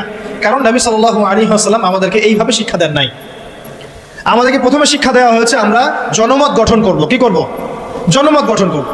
সবার আগে আমরা জনগণকে বুঝাবো, তাওহীদ চিনাবো, শিরক চিনাবো, কুফর চিনাবো, তারপরে তাগুত চিনাবো, সুন্নাহ চিনাবো, নামাজি বানাবো, দাওয়াতের মেহনত চলবে, আমর বিল মারুফ চলবে, একই সাথে নাহি আনিল মুনকারও চলবে। ইসলামী রাষ্ট্র ব্যবস্থার গুরুত্ব, ফজিলত, না থাকার ক্ষতি সবার সামনে উপস্থাপন করতে হবে। একটা জামায়াত তৈরি করতে হবে, আমাদের একজন ইমাম লাগবে, আমির লাগবে। এগুলো যখন একত্রিত হবে ইনশাআল্লাহ দেখবেন বাকি কাজ হয়ে গেছে। একটা ঘটনা একটা প্রেক্ষাপটে জন্ম দেয়। কোঠা আন্দোলনের একটা ঘটনা ছিল, একটা ঘটনা, সেটা আজকে দেখেন সার্জিসদেরকে নিয়ে আসছে এই জায়গায়, নিয়ে আসে নাই? একটা ঘটনা একটা নেতৃত্বের জন্ম দেয়, একটা রেভলিউশনের জন্ম দেয়। শাপলা চত্বর ছিল একটা ঘটনা যেটা পারত বাংলাদেশে রাষ্ট্র ক্ষমতা ইসলামকে নিতে, কিন্তু কেন জানি আমরা পারি নাই। হয়তোবা আল্লাহ পাক আরো ভালো কোনো পদ্ধতি আমাদের জন্য রেখেছেন, হয়তোবা। তবে কোনো কোনো ঘটনা আমাদের সামনে আল্লাহ পাক ঘটান যেগুলোর মধ্য দিয়ে একটা রেভলিউশন হয়ে যেতে পারে। যদি ভাইদেরকে নির্মমভাবে তারা এভাবে গুলি না করতো, তাহলে তারাও কিন্তু এভাবে সহিংস হতো না, আজকে এরাও কিন্তু দেশ থেকে পালাতো না। তাই না বিষয়টা? আমরা কি কেউ কল্পনাও করেছিলাম যে এভাবে 2 মাসের মধ্যে এমনটা হতে পারে? কখনো কল্পনা করা হয়নি। বরং মানুষ তো বলছিল যে এরা কখনো যাবে, এমন তো মনেই হচ্ছে না। তাই না বিষয়টা? 1 মাসের মধ্যে আল্লাহ পাক করে দেখালেন। তাই ইনশাআল্লাহ সামনেও যদি এমন কোনো ঘটনা ঘটে যেই ঘটনা ইসলামপন্থীদের একটা ঐক্যের জন্ম দেয়, একটা লিডারশিপ নিয়ে আসে, একটা জামায়া নিয়ে আসে, একটা ইমারা নিয়ে আসে, আমরা তখন আপনাদেরকে আমাদের পাশে চাই। আর যদি আপনাদেরকে আমরা পাশে না পাই, তাহলে আমরা বুঝবো আপনারা শুধু ওয়াজ শুনেন, এক কান দিয়ে ঢোকান আর এক কান দিয়ে বের করেন। এইভাবে এইরকম অডিয়েন্স আমরা চাই না। আমি শুরুতে একটা কথা বলছি, ইসলামী রাষ্ট্র কায়েম করা চারটাখানি কথা না, আর এটা গরু ছাগলদেরকে দিয়ে হবে না। এটার জন্য সাহসী, বুদ্ধিদীপ্ত এবং একটা জজবাওয়ালা তরুণ প্রজন্ম দরকার। আবেগও থাকতে হবে আমাদের। অনেকে বলে যেটা আবেগই কথা না, আবেগও থাকতে হবে। কারণ অনেক সময় আবেগ মানুষকে সাহসী ভূমিকা রাখার ব্যাপারে সহায়তা করে। আমরা যদি মাঠে থাকি, মাঠ মানে আবার ফেসবুক না। আপনি 1 মাস ফেসবুক চালায়েন না, একটা পোস্টও দিয়েন না, মানুষ বলবে যে আপনি তো মাঠে নাই, আপনার কাছে হুজুর মাঠে দেখি না। মানে তাদের কাছে মাঠ মানে কি? ফেসবুক। আমি মাঠ মানে বুঝাচ্ছি ময়দান। ময়দান মানে এই রুট লেভেল পর্যন্ত, টপ থেকে রুট লেভেল পর্যন্ত আমাদেরকে থাকতে হবে। মসজিদে, মাদ্রাসায়, বক্তব্যে, সংগঠনে, অ্যাসোসিয়েশনে, এই মিটিংয়ে, সিম্পোজিয়ামে, তালিমে, দার্সে, সব জায়গায় এটা মাঠ। মাঠ মানে শুধু ফেসবুক না। কথা বুঝতে পারছি ভাই? তো ইনশাআল্লাহ আমরা যদি এভাবে মাঠে থাকি, আপনারা যদি আমাদের সাথে থাকেন, ইনশাআল্লাহ বাংলাদেশে ইসলামপন্থীদেরকে টক্কর দিয়ে কারো ক্ষমতা নেই রাষ্ট্র ক্ষমতা যায়। আর আমরা যদি ওই সুযোগটা আরেকবার দেই তাদেরকে, আমরা যদি এই সুযোগটা তাদেরকে আরেকবার করে দেই, একটাও বাকি রাখবে না তারা, একটাকেও বাকি রাখবে না, একটাকেও বাকি রাখবে না। এবার যদি তারা কেউ আসতে পারে, তাদের এর জায়গায় যদি কোনো বি গভর্নমেন্টও আসে, তবুও আমাদের একটাকেও বাকি রাখবে না। তাই কোনো স্পেস তাদেরকে দেওয়া যাবে না, সুযোগ নাই। এখন আমাদেরকে ওই জায়গায় যেতে হবে। আল্লাহ পাক আমাদের যাওয়ার তৌফিক দান করুন। এখন লম্বা হয়ে যাচ্ছে, আর 2টা পয়েন্ট বলে আমি শেষ করবো। ধৈর্য আছে কি? আর 3টা পয়েন্ট। একটা হচ্ছে এই রাষ্ট্র ব্যবস্থাটা আমাদের নবীজি করে দিয়ে গেছেন না যান নাই? তাহলে আমাদের সামনে নবী সাল্লাল্লাহু আলাইহি ওয়াসাল্লামের দেয়া পথ পদ্ধতি আছে কি নাই? আছে। কারণ আমরা একটু জানি, কয়েকটা পয়েন্ট জানি যে এটার ফজিলত কী কী হতে পারে। আমি কয়েকটা পয়েন্ট বলতেছি। দেখেন, ইসলামী রাষ্ট্র ব্যবস্থা থাকলে আমরা আল্লাহর জমিনে আল্লাহর কোরআনের আইনগুলো বাস্তবায়ন করতে পারবো, এক না, তাই না? আর এটা কত বড় ইবাদত সেটা উলামায়ে কেরামদের কাছ থেকে জেনে নিয়ে, এটা যে কত বড় একটা ইবাদত যে আল্লাহর জমিনে আল্লাহর বিধান চলতেছে, এটা যে সামাজিক ফজিলত এটা বলে শেষ করা যাবে। 2 নম্বর, সমাজে আমরা সর্বপ্রথম নামাজ কায়েম করতে পারবো। নামাজ কি কায়েম আছে? ঐচ্ছিক পড়লে পড়েন, না পড়লে নাই, তাই না? কিন্তু মাস্ক আপনাকে পড়া লাগবে করোনা হইলে, তাই না? বিষয়টা সরকার বলবে মাস্ক পড়তে হবে, না হলে তো জরিমানা। কিন্তু আপনি নামাজ বাধ্যতামূলক মুসলিমদের করা হচ্ছে না। কিন্তু ইসলামী শাসন ব্যবস্থা থাকলে নামাজ বাধ্যতামূলক, মুসলিমদের কথা বলছি, বালেক যারা নামাজের যোগ্য হয়েছেন। তারপরে পর্দার বিধানটাকে আমরা বাস্তবায়ন করতে পারব। সমাজে ফিতনা কমে যাবে, জেনা কমে যাবে, ব্যভিচার কমে যাবে, যত রকম এই যে স্টার জলসা, জি বাংলা, পর্নোগ্রাফি, হাবিজাবি যা আছে এইগুলোকে আমরা বন্ধ করে ফেলতে পারবো কিনা? তারপরে জাকাত ভিত্তিক অর্থ ব্যবস্থা আমরা চালু করতে পারবো। জাকাত বাধ্যতামূলক রাষ্ট্রের পক্ষ থেকে আদায় করা হবে, সমাজের দরিদ্র মানুষদের কোনো কষ্ট থাকবে না। তারপরে আমরা আরো অনেক কিছু, যেমন আমরা উলামায়ে কেরামদের একটা সিকিউরড লাইফ নিশ্চিত করতে পারবো। যেমন প্রত্যেকটা মসজিদ, প্রত্যেকটা মাদ্রাসা এগুলোকে রাষ্ট্রীয়করণ এবং এগুলোকে ভাতার ব্যবস্থা করা। তারা যদি পুলিশদেরকে দিতে পারে, র্যাবকে দিতে পারে, ডিজিএফআইকে দিতে পারে, আর্মিদেরকে দিতে পারে, উলামায়ে কেরাম বাদ যাবে কেন? উলামায়ে কেরামদের জন্য কেন কোয়ার্টার থাকবে না? কেন সরকারি গাড়ি থাকবে না? কেন বেতন ভাতা থাকবে না? কেন থাকবে? থাকা উচিত ছিল কিনা? বরং তারাই তো আমাদেরকে পথ দেখাচ্ছেন, আলোর পথ। তো এই যে বৈষম্য না, এগুলো বৈষম্য। তারপরে আরো দেখেন, প্রাইমারি স্কুলে আমি আমার বাচ্চাকে কোরআন শিক্ষা বাধ্যতামূলক করতে পারবো না? এখন কি বাধ্যতামূলক আছে? এটা নিয়ে তো আমার অনেক লেকচার শুনেছেন। অনার্স মাস্টার্স পাসও যদি আপনি কোনো স্টুডেন্টকে ধরেন, 100 জনের মধ্যে দেখা যায় 10 জনও ঠিকমতো কোরআন তেলাওয়াত করতে পারে। আমরা বলছি এটা ইসলামিক রাষ্ট্র, আমার ইসলামিক রাষ্ট্রের মুসলিমরা কোরআন তেলাওয়াত করতে পারে না, এটা কেমন হলো? তাহলে কোরআনের শিক্ষাটা আমরা বাধ্যতামূলক করতে পারতাম। তারপর শুধু তাই না, হাই স্কুল লেভেলে আমরা আমাদের ভাইদেরকে আরবি ভাষা শেখাতে পারতাম, নাহু সরফ শেখাতে পারতাম, এবং তারাও কোরআনের তর্জমা করার যোগ্যতা অর্জন করত। অনার্স লেভেলে গিয়ে, মাস্টার্সে গিয়ে তারা এমন হতো হাদিসের এবারত পড়তে পারছে, এরাব দিতে পারছে, মাশাআল্লাহ। কেউ হয়তো ইফতা দিয়ে ফেলছে, কেউ হয়তো দাওরা হাদিস দিয়ে ফেলছে। এমনও করা সম্ভব ছিল, এখনো সম্ভব। এটা কি হয়েছে? অথচ আপনি দেখবেন সমাজের 75% মানুষ জেনারেল শিক্ষিত। এই বেশিরভাগ মানুষকে আমি ইসলাম শেখাতে পারছি না, শুধু ইসলামী শিক্ষা ব্যবস্থা না থাকার কারণে। যদি ইসলামী শিক্ষা ব্যবস্থা থাকতো তাহলে এই সমস্যাটা থাকতো না। ঘরে ঘরে তখন হাফেজ থাকতো, ঘরে ঘরে আলেম তৈরি করা যেত। অন্তত পক্ষে ফরজে আইন তো তারা জানতো, নিজের মানে ইমামতি করার যোগ্যতা তো সে অর্জন করতো, নিজের বাবার জানাজা তো পড়তে পারতো। এখন কি সেটা হয়? অথচ তারা কিন্তু মুসলিম, কালিমা পড়া। ইসলামী রাষ্ট্র ব্যবস্থা থাকলে আমরা এই যে সুদ খাচ্ছি, নাউজুবিল্লাহ, মায়ের সাথে যে জেনা করা হচ্ছে, তাই না? এটা তো নতুন হাদিস না, আপনারা তো জানেনই। সুদের সবচেয়ে নিচের শাখাটাই তো হচ্ছে মায়ের সাথে কি করা? জেনা করা। সবচেয়ে উঁচু শাখা কি? আল্লাহ এবং তার রাসূলের সাথে যুদ্ধ করা। তো এখন আমরা তো সবাই তাই করতেছে। যেহেতু ইসলামী রাষ্ট্র ব্যবস্থা নাই, তাই এখানে সুদভিত্তিক ব্যাংকিং সিস্টেম চলছে। ইসলামী রাষ্ট্র ব্যবস্থা থাকলে আমরা এটাকে কমিয়ে ফেলতে পারতাম। আমরা কৃষিভিত্তিক অর্থনীতি, দুর্নীতিকে কমাতে পারতাম, আমরা জাকাত আদায় করতে পারতাম, আমরা সাদাকা ভিত্তিক অর্থনীতি নিতে পারতাম, ডুয়েল কারেন্সি আনতে পারতাম, আরো অনেক কিছু করতে পারতাম। এটা নিয়ে আলাদা আলোচনা, ইকোনমির আলোচনা অনেক গভীর, এটা আপনি এখন করতে পারবেন না। বরং এই জায়গাগুলোতে যত রকম দুর্নীতি, ঘুষ, সুদ সব ভর্তি হয়ে যাবে। ভালো মানুষ সে যে লাভ হচ্ছে না তো, কারণ আমি এখানে নামাজ পড়ছি, এখান থেকে বের হয়ে গিয়েই সুদ খাচ্ছি, এই জন্যই তো দোয়া কবুল হচ্ছে না, ইবাদতের স্বাদ পাচ্ছি না। আল্লাহ পাক আমাদেরকে সুদমুক্ত জীবনযাপন করার তৌফিক দান করুন। ইসলামী রাষ্ট্র ব্যবস্থা থাকলে পরে এই যে কাদিয়ানিরা আবারও খতমে নবুয়তকে চ্যালেঞ্জ করতে পারতো না, তাই না? আপনারা তো জানেন, কেউ যদি নবী সাল্লাল্লাহু আলাইহি ওয়াসাল্লামকে গালি দেয়, তার স্ত্রীর চরিত্র নিয়ে কথা বলে, আছে না এমন কিছু? তার শাস্তি কি? আলেমদের কাছ থেকে জেনে নিয়েন। একদম একদম কতল। ও যদি তওবাও করে তবুও কতল। তওবা করেছে তবুও শিরচ্ছেদ করতে হবে। এর বাইরে কোনো কি নাই, কোনো দণ্ডই নাই। করতে পারবেন আপনি বাংলাদেশে? এখন পারবেন না, ইসলামী রাষ্ট্র ব্যবস্থা নাই তাই। ইসলামী রাষ্ট্র নাই তাই। বরং যদি আপনি তাদের বিরুদ্ধে কিছু বলেন, বা কেউ যদি এগ্রেসিভ হয়ে নিজের হাতে দায়িত্ব তুলে নিয়ে এই কাজটা করে ফেলে, তাহলে তাকে ওই জেলে ঢুকে রেখে দেবে, যাবজ্জীবন কারাদণ্ড দিয়ে দিবে, ফাঁসি দিয়ে দিবে। অথচ সেই ব্যক্তি একজন বীর পুরুষ, যে নবী সাল্লাল্লাহু আলাইহি ওয়াসাল্লামের শানে কটূক্তিকারীকে হত্যা করেছে, ও আমাদের আগে জান্নাতে যাবে ইনশাআল্লাহ। সে হচ্ছে রাসূলের প্রকৃত আশিকে রাসূল। এটা আমাদের চোখে সে একজন কি অপরাধী, তাই না? এই হলো সেকুলার রাষ্ট্র এবং অনইসলামিক রাষ্ট্রের, ইসলামী রাষ্ট্র না থাকার কুফর। তো যাই হোক, এখন আপনারা জানেন সাতেম, এটাকে বলা হয় সাতেমে রাসূল। সাতেমে রাসূলের শাস্তি যদি এটা হয়, তাহলে যে নবুয়ত দাবি করতেছে ওর কি শাস্তি? আপনারা বলেন তো কোনটা বড় অপরাধ? দেখি বুদ্ধির কথা বলেন। কেউ একজন নবী সাল্লাল্লাহু আলাইহি ওয়াসাল্লামকে গালি দিচ্ছে, এটা তো মহাপাপ, বিশাল অপরাধ, হত্যাযোগ্য। আর একজন গালি দেয় নাই কিন্তু সে নিজেই নিজেকে নবী দাবি করতেছে নবী সাল্লাল্লাহু আলাইহি ওয়াসাল্লামের পরে। বলেন তো, তাহলে এই যে এদেরকে কয়বার ফাঁসি দেওয়া দরকার ছিল? ওরা আমাদের এখানে ব্যবসা করতেছে, ওই যে বললাম বাথরুমের বদনা থেকে শুরু কইরা আপনার বাসার বেড পর্যন্ত ওদের কোম্পানি। আরএফএল, প্রাণ, টেস্টি ট্রিট, আর কি কি বলবো, কতগুলো আছে ওদের, অনেক কিছু আছে।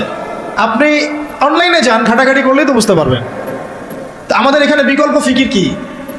বিকল্প ফিকিরটা কোথায়? এদেরকে স্পেসটা কে করে দিল? তো নিশ্চয়ই মুসলিম রাষ্ট্রের প্রধান। আর মুসলিম রাষ্ট্রের যারা দায়িত্বশীল ছিল তাদেরকে রাষ্ট্র ক্ষমতায় উঠিয়েছে কারা? গরু, ছাগল, হাঁস, মুরগি, না আমরাই, নাকি জিনরা উঠাই নিয়ে গেছে ক্ষমতায়? তাহলে এই সমস্ত তাদের কৃতকর্মের সমস্ত পাপের দায়ভারের একটা অংশ আমার কাঁধে আসবে কি নাকি আমাদের মাঠে? বাস দেওয়ার জন্য প্রস্তুতি নেন তাহলে। এখন বাংলাদেশের মানুষের এটা, আমাদের দেশের মানুষের এটা হচ্ছে একটা প্রাপ্য। এই জুলুমগুলো আমাদের প্রাপ্য, কারণ আমরাই জালেমদেরকে উপরে উঠেছি। এটা আমাদের প্রাপ্য, আমরা রিজার্ভ করি এটা। আল্লাহ পাক আমাদের যে কবে মাথা খুলবেন আল্লাহ ভালো। এখনো সময় আছে, চোখ খুলেন, চোখ খুলেন। এই চোখ নাই, যে এই চোখ খুলেন। কোন চোখ খুলেন? দিলের চোখ খুলেন, বোঝার চেষ্টা করেন। ইসলামী রাষ্ট্র ব্যবস্থা থাকলে এরকম অনেক সুফল আছে। সালাত কায়েম করা যাবে, যাকাত কায়েম করা যাবে, হজ সহজ করা যাবে, সিন্ডিকেট কমায় ফেলা যাবে, মসজিদ মাদ্রাসার উন্নয়ন করা সম্ভব, শিক্ষাক্ষেত্রে ইসলাম নিয়ে আসা সম্ভব, ব্যাংকিং সেক্টর ইসলাম নিয়ে আসা সম্ভব, সমাজ ব্যবস্থায় ইসলাম বিরোধী সমস্ত মতবাদকে সরিয়ে ফেলা সম্ভব, ইসলাম বিদ্বেষী অপতৎপরতাগুলোকে কমিয়ে ফেলা সম্ভব, এবং সবচেয়ে বড় কথা রাজনৈতিক অঙ্গনে গিয়ে আল্লাহ পাকের জমিনে আল্লাহর সংবিধান বাস্তবায়ন করা সম্ভব। এটা সবচেয়ে বড় কাজ। শুধু তাই নয়, যদি এরকম ইসলামী রাষ্ট্র কায়েম হয়, তখন ওই রাষ্ট্রের দিকে যদি কেউ চোখ দেয়, তখন ওই চোখ উপড়ে ফেলার জন্য জিহাদও করার সুযোগ থাকে। কারণ জিহাদ তো করেছেন নবী সাল্লাল্লাহু আলাইহি ওয়াসাল্লাম মদিনা রাষ্ট্র কায়েম করার পরে, তাই না? মদিনা রাষ্ট্র কায়েম করার পরে কিন্তু সশস্ত্র যুদ্ধ হয়েছে, এটা মনে রাখবেন। মদিনা রাষ্ট্রটা কায়েম হয়ে যাওয়ার পরে কিন্তু একটা সশস্ত্র যুদ্ধ হয়েছে, গাজওয়া হয়েছে, সারিয়া হয়েছে, বদর, উহুদ, খন্দক, এগুলো হয়েছে। মক্কাতে কিন্তু এই যুদ্ধটা হয় নাই। মক্কায় হয়েছিল? মক্কায় কিন্তু যুদ্ধটা হয় নাই। মদিনায় হিজরত করে যাওয়ার পরে সেখানে তিনি রাষ্ট্র গঠন করেছেন, সামরিক বাহিনী শক্তিশালী করেছেন, অস্ত্রশস্ত্র নির্মাণ করেছেন, রাষ্ট্রের নিরাপত্তার স্বার্থে সারিয়া অভিযান হয়েছে। এরপরে কাফেরদের উপর আক্রমণগুলো হয়েছে। আর যদি কোনো কাফের আক্রমণ করতে আসতো, আমরা একদম উচিত শিক্ষা দিয়ে পাঠাইতাম। এমন হতো না যে বর্ডারে একজন মানুষকে গুলি করে মারলো আর আমরা লাশ নিয়ে ভদ্রভাবে চলে আসলাম। এমন কাপুরুষ কখনো ইসলামিক রাষ্ট্র ছিল না। বরং একটা লাশ ফেললে আমরা 10টা ফেলে দিতাম। এরকম ছিল আমাদের জজবা, আমাদের অবস্থা। আল্লাহ পাক আমাদেরকে বোঝার তৌফিক দান করে নেন। তো ইসলামী রাষ্ট্র ব্যবস্থা থাকলে তখন রাষ্ট্রীয় আমির রাষ্ট্রীয় সেনাবাহিনী দিয়ে, আওয়ামদেরকে দিয়ে প্রয়োজনে সশস্ত্র যুদ্ধের অবস্থায়ও ভূমিকা রাখতে পারবে ইনশাআল্লাহ। তো এগুলা ইসলামী রাষ্ট্রের বহু ফজিলত, যেটা এক বৈঠকে আলোচনা করে শেষ করা যায় না। ইনশাআল্লাহ আরেক সামনের মাসে যদি আসি আবার কথা হবে ইনশাআল্লাহ। একদিন 2 দিন আলোচনা করে এগুলো বোঝানো যায় না। মাসিকভাবে চালু রাখতে হবে, মসজিদ ভিত্তিক, এবং পরিবেশ বজায় রাখতে হবে। এই যে এখন সুন্দর মতো বসে আছেন, কত সুন্দর মতো আলোচনাটা করা গেল। এই আলোচনাটা আমি কোনো মাহফিলে করতে পারতাম না। এই আলোচনাটা আমি কোনো মাহফিলে এখন পর্যন্ত এইভাবে করতে পারিও নাই, এই এখন যেটা পারলাম। এই জন্য বলি মসজিদ ভিত্তিক এইরকম তালিমি বৈঠকগুলো, হালাকাগুলো বাড়ানি, সব দিন কায়েম হয়ে যাবে সব। আর এখন একটা পয়েন্ট হচ্ছে, যদি না থাকে ইসলামী রাষ্ট্র তাহলে ক্ষতিগুলো কি হয়? প্রথম ক্ষতি হচ্ছে নামাজ কায়েম হবে না। ব্যক্তি জীবনে কায়েম হতে পারে, রাষ্ট্রীয়ভাবে কায়েম হবে না। যাকাত বাধ্যতামূলক তোলার কোনো সুযোগই নেই। বরং যাকাতের কথা বাধ্যতামূলক বললেও আপনাকে ধরে নিয়ে যাচ্ছে অনেক সময়, তাই না? যাকাত বাধ্যতামূলক এটা জানে কয়জন? অনেকেই জানে না। অনেকে মনে করে যাকাত না দিলেও মনে হয় আমি মুসলিম আছি। মান ফাররাকা বাইনা সালাতি ওয়া যাকাত ফাকাদ কাফারা, যে একটা স্পষ্ট উক্তি আছে, হাদিস থেকে পাওয়া যায়, উসুল থেকে পাওয়া যায়। কেউ যদি সালাত এবং যাকাতের মাঝে পার্থক্য করে, এটা যে কুফরি। এটা কি কুফরি? তো যাকাত দিচ্ছে না, দীর্ঘদিন বছরের পর বছর যাকাত দিচ্ছে না, কোনো ফিকিরই নাই। তো ইসলামী রাষ্ট্র নাই, তাই এটা আদায় করা যাচ্ছে না। কিন্তু ওমর রাদিয়াল্লাহু আনহুর সময় যাকাত কালেকশন করার জন্য আলাদা একটা ইউনিট থাকতো, স্বতন্ত্র একটা ইউনিট থাকতো না, ডিপার্টমেন্ট থাকতো। তারা যাকাত কালেকশন করে নিয়ে আসতেন এবং রাষ্ট্রীয় কোষাগারে জমা দিতেন। রাষ্ট্রীয় কোষাগার সমৃদ্ধ হতো। এখান থেকে যাকাতে 8টা খাতে বন্টন করা হতো, ডিস্ট্রিবিউট করা হতো। একটা গরিব মানুষ খুঁজে পাওয়া যেত না। এরকম তাত্ত্বিক কথাবার্তা নয়, দুনিয়া দেখেছে, এটা প্র্যাকটিক্যাল, এটা বিশ্ববাসী দেখেছে প্র্যাকটিক্যালি। এমনকি অমুসলিম যদি কেউ ক্ষতিগ্রস্ত হতো তাকেও জাকাতের অর্থ থেকে সহায়তা করা হয়েছে দিনের দিকে তার কলবকে ফেরানোর জন্য, এটাও করা হয়েছে। তো আর অনেকে একটা প্রশ্ন করে যে ইসলামী রাষ্ট্র ব্যবস্থা আসলে কি তাহলে অমুসলিমদের অধিকার নিশ্চিত হবে না? বরং সবচেয়ে বেশি হবে। এই তথাকথিত গণতান্ত্রিক রাষ্ট্রে, তথাকথিত সেকুলার রাষ্ট্রে এই অমুসলিমদের উপর যা জুলুম হয়েছে বা হয়, এগুলোর তো অস্তিত্ব থাকবেই না, বরং অমুসলিমরা আমাদের কাছে তখন জিম্মেদারির মধ্যে থাকবে। কেউ তাদের যদি জানমালের ক্ষতি করতে চায় তখন আমরা তাদের পক্ষ নিয়ে লড়বো ইনশাআল্লাহ। এইটা এখন কিছু কিছু অমুসলিম এই একটা মিথ্যা প্রপাগান্ডা ছড়িয়েছে, তাদের মধ্যে ইসকন কিন্তু আছে একটা। এরা মিথ্যা প্রপাগান্ডা ছড়ায় এভাবে, তারা মনে করে মানুষকে বুঝায় যে এটা ইসলামী রাষ্ট্র কায়েম হলে আমরা সংখ্যালঘুরা নির্যাতিত হব, আমাদেরকে মারতে আসবে, আমাদের মন্দির ভেঙে দিবে, আমাদের মূর্তি ভেঙে দিবে। পশ্চিমকালে এমনটা হবে না। এটা একটা ভুল মেসেজ তারা জনগণকে দেয় বা বিশ্ববাসীকে দেওয়ার চেষ্টা করে। এরা প্রতারণা করছে আমাদের সাথে, কারণ তাদের হাতে যদি ক্ষমতা যায় তারাই সেই প্রাচীন ঐতিহ্যবাহী বাবরি মসজিদ ভেঙে ফেলেছে। বিগত 5 বছরে তারা এরকম প্রায় 20টা-30টা মসজিদ ভেঙে ফেলেছে, ঐতিহ্যবাহী, যেগুলো একদম 500 বছর, 600 বছর, 800 বছর পুরাতন। আমরা কি বাংলাদেশে কোনো মন্দির ভাঙছি? আর যেখানে যেখানে মসজিদ ভাঙা হচ্ছে ওইখানে গিয়ে সাম্প্রদায়িক সম্প্রীতির বলি আওড়াও তোমরা। আমাদের দেশে এরকম কোনো ঘটনা ঘটে নাই বা পরিস্থিতি নাই যেখানে এসে বলতে হবে সংখ্যালঘু নির্যাতিত হচ্ছে। এইগুলো ধোঁকাবাজি করে। কিছু কিছু এরকম দুষ্ট অমুসলিম আছে যারা চায় না ইসলামী রাষ্ট্র ব্যবস্থা বা খেলাফা ব্যবস্থা আসুক, কিন্তু অথচ ইসলামী রাষ্ট্র ব্যবস্থা থাকলে অমুসলিমদের অধিকার সবচেয়ে আগে আমরা নিশ্চিত করবো ইনশাআল্লাহ, কারণ তারা আমাদের এখানে জিম্মেদারির মধ্যে থাকবে। জিম্মেদারি কথাটা বললাম এই কারণে, জিম্মি শব্দ তারা বুঝে না। যদি আমরা বলতাম যে অমুসলিমরা আমাদের কাছে জিম্মি হিসেবে থাকবে, তারা মনে করতো যে জিম্মি মানে বন্দী, জিম্মি মানে কি বন্দী, এই যে আরবির অবস্থা। অথচ জিম্মি মানে হচ্ছে আমার জিম্মাদারির মধ্যে সে আছে, সে আমার দায়িত্বে আছে, আমার হেফাজতে আছে, আমার গার্ডিয়ানশিপে আছে। তার গায়ে যদি আঘাত করে আমি সে হাত ভেঙে ফেলবো। এটা হলো জিম্মাদারি, জিম্মির ব্যাখ্যা। তারা এভাবে ভুল মেসেজ দেয়। আল্লাহ পাক আমাদেরকে সত্য চেনার বোঝার তৌফিক দান করে। তো না থাকলে অসুবিধাগুলো হচ্ছে যে আমরা সালাত প্রতিষ্ঠা করতে পারছি না, যাকাত কায়েম করতে পারছি না, আমরা দেখা যাচ্ছে আমর বিল মারুফের কাজ করতে পারছি, শিক্ষাক্ষেত্রে হয়তো কিছু মেহনত করতে পারছি, কিন্তু নাহি আনিল মুনকারের কাজ করতে গেলে আমাদেরকে বাধা পেতে হচ্ছে। আমাদের মধ্যে তারা আবার অনেক বাতিল আকীদা ছড়াই দিচ্ছে, আমাদের মধ্যে বিভক্তি বানায় দিচ্ছে, আমাদের মধ্যে ঐক্য নষ্ট করছে, আমাদেরকে নিয়ে রাজনীতি করছে। এগুলো করছে না? কোনো কোনো ক্ষেত্রে আমাদের ওলামায়ে কেরাম থেকে গুমের শিকার হতে হচ্ছে, জুলুমের শিকার হতে হচ্ছে, জেল হচ্ছে, ফাঁসি হচ্ছে, মামলা মোকদ্দমা হচ্ছে। এরকম বহু ঘটনা ঘটছে শুধুমাত্র ইসলামী রাষ্ট্র ব্যবস্থা না থাকার কারণে। আরও বড় কথা হচ্ছে সুদ দূর করা যাচ্ছে না, ঘুষ দূর করা যাচ্ছে না, দুর্নীতি দূর করা যাচ্ছে না, করাপশন বন্ধ করা যাচ্ছে না। তারপরে এই যে আরো তো অনেক প্রবলেম হচ্ছে। জিনা বন্ধ করা যাচ্ছে না, হুদুদগুলো কায়েম করা যাচ্ছে না, ব্যভিচার বন্ধ করা যাচ্ছে না, পর্নোগ্রাফি বন্ধ করা যাচ্ছে না। সমাজের যত জাহালাতের শেকড় আছে এগুলোকে শেকড় থেকে উপড়ায় ফেলা যাচ্ছে না, শুধু ডালপালা কাটা যাচ্ছে। এই ডালটা কাটা যাচ্ছে, হয়তো এটা কাটা যাচ্ছে, কিন্তু শেকড় থেকেই যাচ্ছে। তো আমরা কি শেকড়টা উপড়ে ফেলা বুদ্ধিমানের কাজ, নাকি ডালপালা ছাটার বুদ্ধিমানের কাজ? শেকড় উপড়ে ফেলতে হলে আমাদেরকে ওই রাষ্ট্র ব্যবস্থা দিকে যেতে হবে, তাহলে ইনশাআল্লাহ আমরা গোড়ার থেকে সংস্কার করতে পারবো ইনশাআল্লাহ। আর শেষ পয়েন্টটা হচ্ছে আমরা এটা করবো কিভাবে? সিরাতের আদলে আমি একবার বলেছি, করার জন্য আমাদের আসলে ব্যক্তিগত পর্যায় থেকে শুরু করে সবার কিছু কাজ আছে। সেই কাজগুলো কি কি? এই কাজগুলোকে মুখস্থ করেন। 1 নাম্বার হচ্ছে যে আমাদের সবাইকে প্রথমত দিনের এলেম অর্জন করতে হবে। দিনের এলেম অর্জন করতে হবে। এলেম ছাড়া আমরা আসলে কিছুই করতে পারবো। এবং এলেমটা আংশিক ইলম অর্জন করলে চলবে না, একটা পরিপূর্ণ ইলম আমাকে অর্জন করার চেষ্টা করতে হবে। এটা একদিনের বিষয় নয়, লেগে থাকতে হবে, সবর করতে হবে, ধৈর্য ধরতে হবে, আদব বজায় রাখতে হবে, আখলাক ঠিক রাখতে হবে, ওলামায়ে কেরামের সোহবত লাগবে, এই বিষয়গুলো দরকার আছে। তারপরে ইনশাআল্লাহ আমরা আলেম না হতে পারলেও তালেবে ইলম হবো ইনশাআল্লাহ। সবাইকেই তালেবে ইলম হইতে হবে, 1 নাম্বার। 2 নাম্বার হচ্ছে শুধুমাত্র তাত্ত্বিক কথাবার্তা নয়, বরং আমলে নিজেকে প্রমাণ করতে হবে। আমলটাতে নিজেকে প্রমাণ করতে হবে। আর আমলের ক্ষেত্রে একবারে বেশি বোঝা চাপিয়ে না নিয়ে অল্প অল্প করে আস্তে আস্তে সামনে আগানো, আল্লাহ তৌফিক দান করেন। 3 নাম্বার হচ্ছে রিজিক হালাল করে ফেলতে হবে।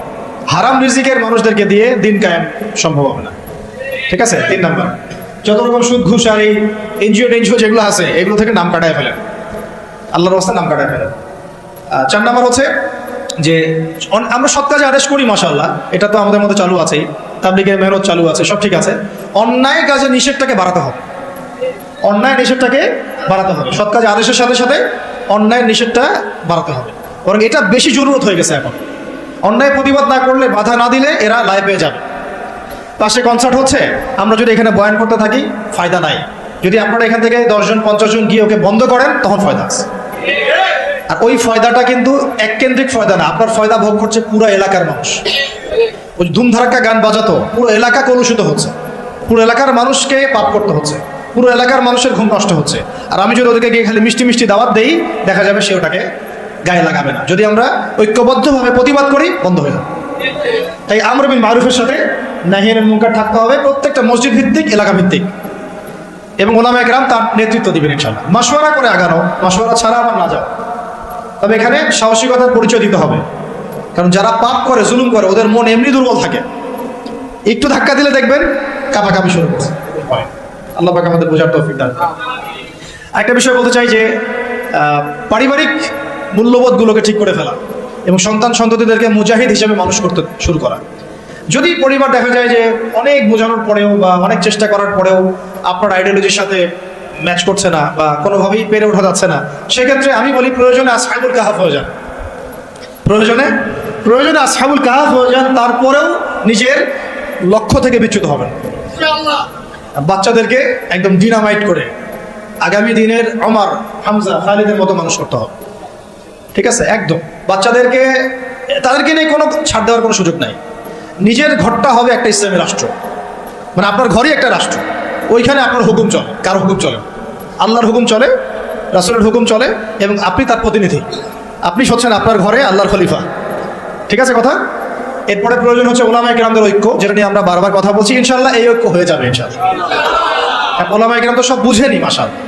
কিছু বিষয় থাকে, এটা হয়তো মনস্তাত্ত্বিক কিছু বিষয় থাকতে পারে, আবার কখনো কখনো ভুল বোঝাবুঝি হয়, কখনো কখনো হতে পারে অনলাইনের কারণে একটা ফিতনা ক্রিয়েট হয়। হয়তো দুজনের সাথে কোনো খারাপ সম্পর্ক নাই, কিন্তু অনলাইনের কারণে, ইউটিউবিং, ফেসবুকের কারণে দূরত্ব সৃষ্টি হয়ে গেছে। এমন হয় না? এই জন্য এদেরকে নিয়ন্ত্রণ করতে হবে। এটা বলতে ভুলে গেছিলাম, মিডিয়া নিয়ন্ত্রণ করতে হবে। মিডিয়া নিয়ন্ত্রণ না করলে আপনি দিন কায়েম করতে পারবেন। মিডিয়াগুলোকে কন্ট্রোল করতে হবে এবং আমাদের স্বতন্ত্র মিডিয়া তৈরি করতে হবে। আমাদের স্বতন্ত্র মিডিয়া তৈরি করতে হবে। আর এই পশ্চিমা মিডিয়া, সেকুলার মিডিয়াগুলোর এই দিক থেকে চোখ ফিরে নিতে হবে। এদের কথা শোনা যাবে না, এদের কথা শোনাও যাবে না, এদের পত্রিকা পড়াও যাবে না। ও কি লেখে লিখুক, বরং ওটাকে কিভাবে ব্যান করা লাগে, বয়কট করা লাগে, আর এর বিকল্প কিভাবে পত্রিকা তৈরি করতে হয়, মিডিয়া তৈরি করতে হয়, এই ফিকির আমাদেরকে করতে হবে। মিডিয়া একটা যুদ্ধ এখন। মিডিয়া কি একটা যুদ্ধ? এই বাংলাদেশে এই হাজার হাজার জুমিয়াতের পিছনে দায়ী হচ্ছে প্রথম আলো, ডেইলি স্টার, কিন্তু আমরা ওদেরকে বন্ধ করতে পারলাম। এই যে বললাম যে ওই পর্যায় পর্যন্ত না গেলে আপনি এটা করতেও পারবেন না। পারবেন একা একা? যদি আমি ওখানে গিয়ে মিছিল করি, ওকে বন্ধ হবে? ভাঙচুর করলে দেখবেন ওর প্রতি আবার সিম্প্যাথি তৈরি হবে। আহারে বেচারাকে এইভাবে মাইট দিল, ওর অধিকার নিশ্চিত করার জন্য দেখা যাবে 10 প্লাটুন বিজিবি মোতায়েন করে দিচ্ছে। তখন আপনি কি করবেন? তো এটা আমাদেরকে ওই পর্যায়ে গিয়ে করতে হবে। আল্লাহ পাক আমাদেরকে করার তৌফিক দান করেন। আর আপাতত আমাদেরকে বিকল্প মিডিয়া তৈরি করতে হবে, এবং ওদের এইসব প্রোপাগান্ডায় কোনোভাবেই কান দেওয়া যাবে না। এইসব সেকুলার মিডিয়াগুলোর প্রোপাগান্ডায় কোনোভাবেই কান দেওয়া যাবে না। ওয়াল্লাহি এরা মিথ্যা কথা বলে, ওয়াল্লাহি এরা মিথ্যা কথা বলে, ওয়াল্লাহি এরা মিথ্যা কথা, এরা মিথ্যাচার করে, ওলামায়ে কেরামের চরিত্র হনন করে। এরা ইসলামকে জঙ্গিবাদের ধর্ম বানাইছে, নাউযুবিল্লাহ। এরা ইসলামকে সন্ত্রাসী হিসেবে উপস্থাপন করছে। এরা বহু মাজলুমের গুমের কারণ, জেলে যাওয়ার কারণ, কেস লড়ার কারণ এই মিডিয়াগুলাই। অতএব এদের থেকে আপনাদেরকে মুখকে ফিরে নিতে হবে। এটা ইমানের দাবি আমাদের। ঠিক যেমন বললাম যে কাদিয়ানী পণ্য আপনি ব্যবহার করবেন না, কেন করবেন না? এটা আপনার ইমানের দাবি। সে আল্লাহ নবীর পরে নবুয়ত দাবি করেছে, আমি তার উম্মত, আমি তার পণ্য ব্যবহার করতে পারি না। ঠিক একইভাবে এরা ইসলামের বিরুদ্ধাচরণ করছে, ইসলামকে গালি দিচ্ছে, ওলামায়ে কেরামের চরিত্র হনন করছে, আমার দিনকে কটূক্তি করছে। আমি এসব পত্রিকা ধার কাছে যাবো না, প্রয়োজনে ওখানে চাকরিও করবো না, ওটা বিক্রিও করবো না, ওটা দোকানে রাখবোও না। এরকম নিয়ত থাকতে হবে কঠোর। দেখবেন আস্তে আস্তে যখন এগুলা ব্যবসা বন্ধ হয়ে যাবে না, লেজ গুড়ে পালা যাবে। ব্যবসা যদি বন্ধ হয়ে যায় না, লেজ গুড়ে ঠিকই পালা যাবে। ব্যবসা করতে পারে বলেই তো আমরা দেখতেছি ওরা আমাদের সমাজের মধ্যে এরকম লাভঝাপ করতেছে। টাকা না থাকলে কিছুই করতে পারতো না। আল্লাহ পাক আমাদের বোঝার তৌফিক দান করেন। কোথায় ছিলাম জানি? আমাদের বাচ্চাদেরকে মানুষ করবে, ঠিক আছে? জি হ্যাঁ, ফ্যামিলি হবে এক একটা খিলাফার কেন্দ্রবিন্দু আর কি। আর ওলামায়ে কেরামদের মধ্যে ঐক্য বজায় রাখাটা খুব জরুরি। আপনারা ওলামায়ে কেরামদের অভ্যন্তরীণ বিষয়গুলোকে তাদের মধ্যে ছেড়ে দিবেন, নিজেরা এগুলো নিয়ে কোনো লেখালেখি করবেন না, কোনো রকমের লাইভ ভিডিও এগুলো করতে যাবেন না। ওলামায়ে কেরাম জানেন কিভাবে কাজ করতে হয়, ঠিক আছে, এবং কিভাবে সামনে আগামী বাংলাদেশকে নেতৃত্ব দেওয়া লাগবে তার রূপরেখা তারা অলরেডি রেডি করেছেন আলহামদুলিল্লাহ। এবং তাদের মধ্যে ইউনিটি এটা চলে আসা, আমি বললাম সময়ের ব্যাপার, একটা ঘটনার ব্যাপার। ইনশাল্লাহ কোনো একটা ঘটনাকে কেন্দ্র করেই দেখবেন যে হয়ে গেছে ইনশাল্লাহ। আর আরেকটা বিষয় বলি, ঐক্য বলতে আমরা অনেকে বুঝি কি যে একেবারে মনে হয় 10 কোটিকে এক জায়গায় আসতে হবে। ঐক্য কিন্তু এটার নামও নয়, সবার সাথে কিন্তু ঐক্য হবে না। আমাদের ঐক্য দরকার তাওহীদ পন্থীদের, আহলে সুন্নাহ ওয়াল জামাআর আকীদাভুক্ত যারা, তাদের মধ্যে ঐক্য দরকার। বাতিল আকীদার সাথে ঐক্য হবে না কখনো। বাতিল আকীদার সাথে আমরা তো মসজিদেই এক হতে পারি নাই, রাষ্ট্র ব্যবস্থায় এক হবো কিভাবে? বুঝতে পারছেন না কথা? আমরা আহলে সুন্নাহ ওয়াল জামাআর মধ্যে যারা আছি, এই ওলামায়ে কেরাম, মুহাক্কিক ওলামায়ে কেরাম এবং তাদের যে সংগঠন, তাদের যে অ্যাসোসিয়েশনগুলো আছে, এগুলোর মধ্যে ঐক্য হয়ে যাবে ইনশাআল্লাহ। এবং এই ঐক্য যথেষ্ট বাংলাদেশকে শাসন করার জন্য, বাকিদের আমাদের প্রয়োজন নাই। তারা যদি ভালো ভালো আমাদের সাথে আহলে সুন্নাহ ওয়াল জামাআর আকীদায় আসে এবং আমাদের সাথে কাঁধে কাঁধ মিলিয়ে এই লড়াইয়ে শরিক হয়, তাহলে আলহামদুলিল্লাহ ভালো। যদি তারা নাও আসে, তুচ্ছ তাচ্ছিল্য করে, আমাদেরকে অবজ্ঞাও করে, তবুও কিছু যায় আসবে না ইনশাআল্লাহ।